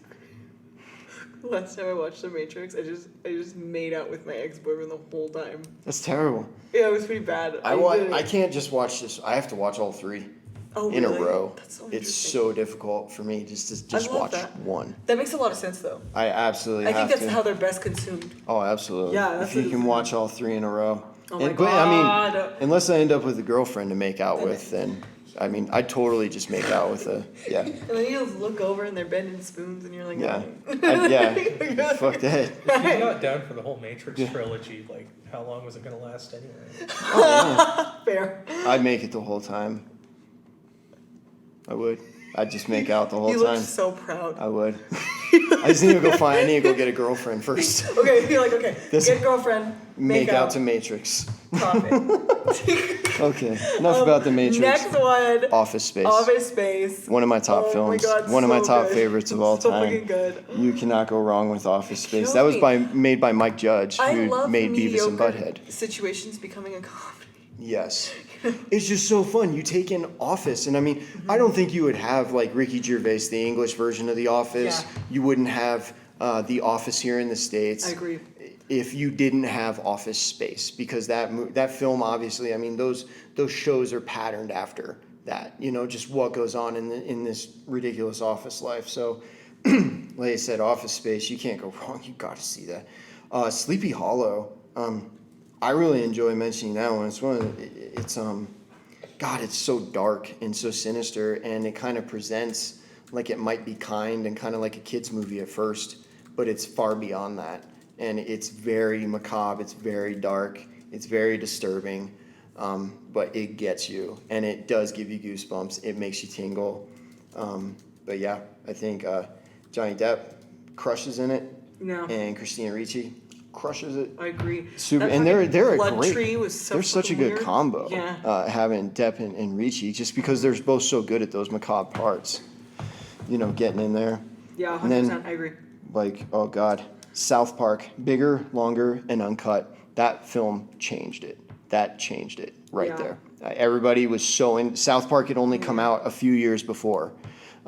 First Son of a bitch, episodes. I'm so sorry. Sleepy Hollow just made me remember. I have a 1994 film that I didn't fucking write down. What? Interview with a Vampire. Obsessed. Oh, not me. I was obsessed. No, I'm I on was the into complete. it. I'm on the complete I opposite was side of 10 out of that. 10 I into hated it. Oh, you I hated it? absolutely hated it. I was God. like, this is I love it. garbage. Obsessed. Did not like it. Obsessed. But yeah, back to better. Anyway, back to better films. Back to South Park, bigger, whoa. longer, and uncut. That just changed it. It changed animated film. It changed everything. It brought this new type of just perverse, disgusting, despicable, over the top comedy to the screen. 100%. And it's honestly, it's right there in my top 10 of all times. Yeet. Yes. And it won the award for Blame Canada, the song that they made. Yes. And so- And then the last one is going to be some controversy. We'll close it out, yeah, because this is where we were kind of talking about you're bringing this new one, because Yeah. with Star Wars now, when we were in Star Wars, we know we saw episodes 4, 5, and 6. Now here comes 1, 2, and 3, and we get Star Wars Episode 1 and what the Star Wars collection is now started right there. Oh, yeah. Because it started here and it hasn't stopped since. It started in 99 with episode 1, and now we're into what? Solo and Don't talk about Solo. all these little spin-offs. We're on the third one of the new trilogy. Oh my the God. new trilogy, yeah. And that's what I'm saying. So it So did it's it. like, Star Wars Episode 1. It was, I will say, as a child, as like a cognitive child now, at this point in the 90s, Episode 1 was super important to growing up in the 90s. Oh yeah, it was. Yeah. I mean, it was important to like a lot of my. I mean, I was I'm like graduating high school at this point, and my teachers were geeking out to it. I mean, they were really? just waiting to get in line. A lot of my younger Man. teachers, because they were growing up, in like the 70s, the 80s, and seeing all the Star Wars. So they were just overly excited. Like they had been waiting 10 years for this, or more. So I mean, yeah, they just lost their minds. Oh yeah. That's it. That's the 90s. That dude. wraps us up That's for the 90s. motherfucking 90s. I'm going to take us Oh out my super God. fast because I have to pee so bad. Yeah, me too. Oh my God. Okay, but we love you. You want a sword fight? Or? Yeah. No, I'm just kidding. How does that Let's do logistics it. work? I just have to have the Matrix. Just kidding. Come on. We'll play the Matrix music while we're doing it. While we're sword fighting. One of my friends once made the fucking funniest joke, and he's like fucking with he was my boyfriend at the time, and he's just messing with him and annoying him, and he goes, "Come on, bro, let's wrestle naked. First one to get a boner loses." That's the fucking funniest thing I've ever heard. I had in a my buddy life. in the Air Force that would say that. He would come up and be like, "Come on, man, fight me like a man. Let's take our shirts off and have a nipple fight." Come on, dude. Or he'd just walk up to like a new kid and be like, "Hey, man, you ever done a 2-man somersault?" Oh my God. Just to freak him out. Oh my God. That's how we broke in the new kids, But yeah, this dude, he's probably one of the funniest people I was at. There was a couple guys that I was served with that were by far the funniest people I've met in my life, but it's a very choice few, and he was one of them. Obsessed. Let's be done with the 90s. But we will see you guys next week because we're going back to school. We're going to be talking school next week. I can't wait. High school, college, we're talking school. Let's get it. Bye. Peace.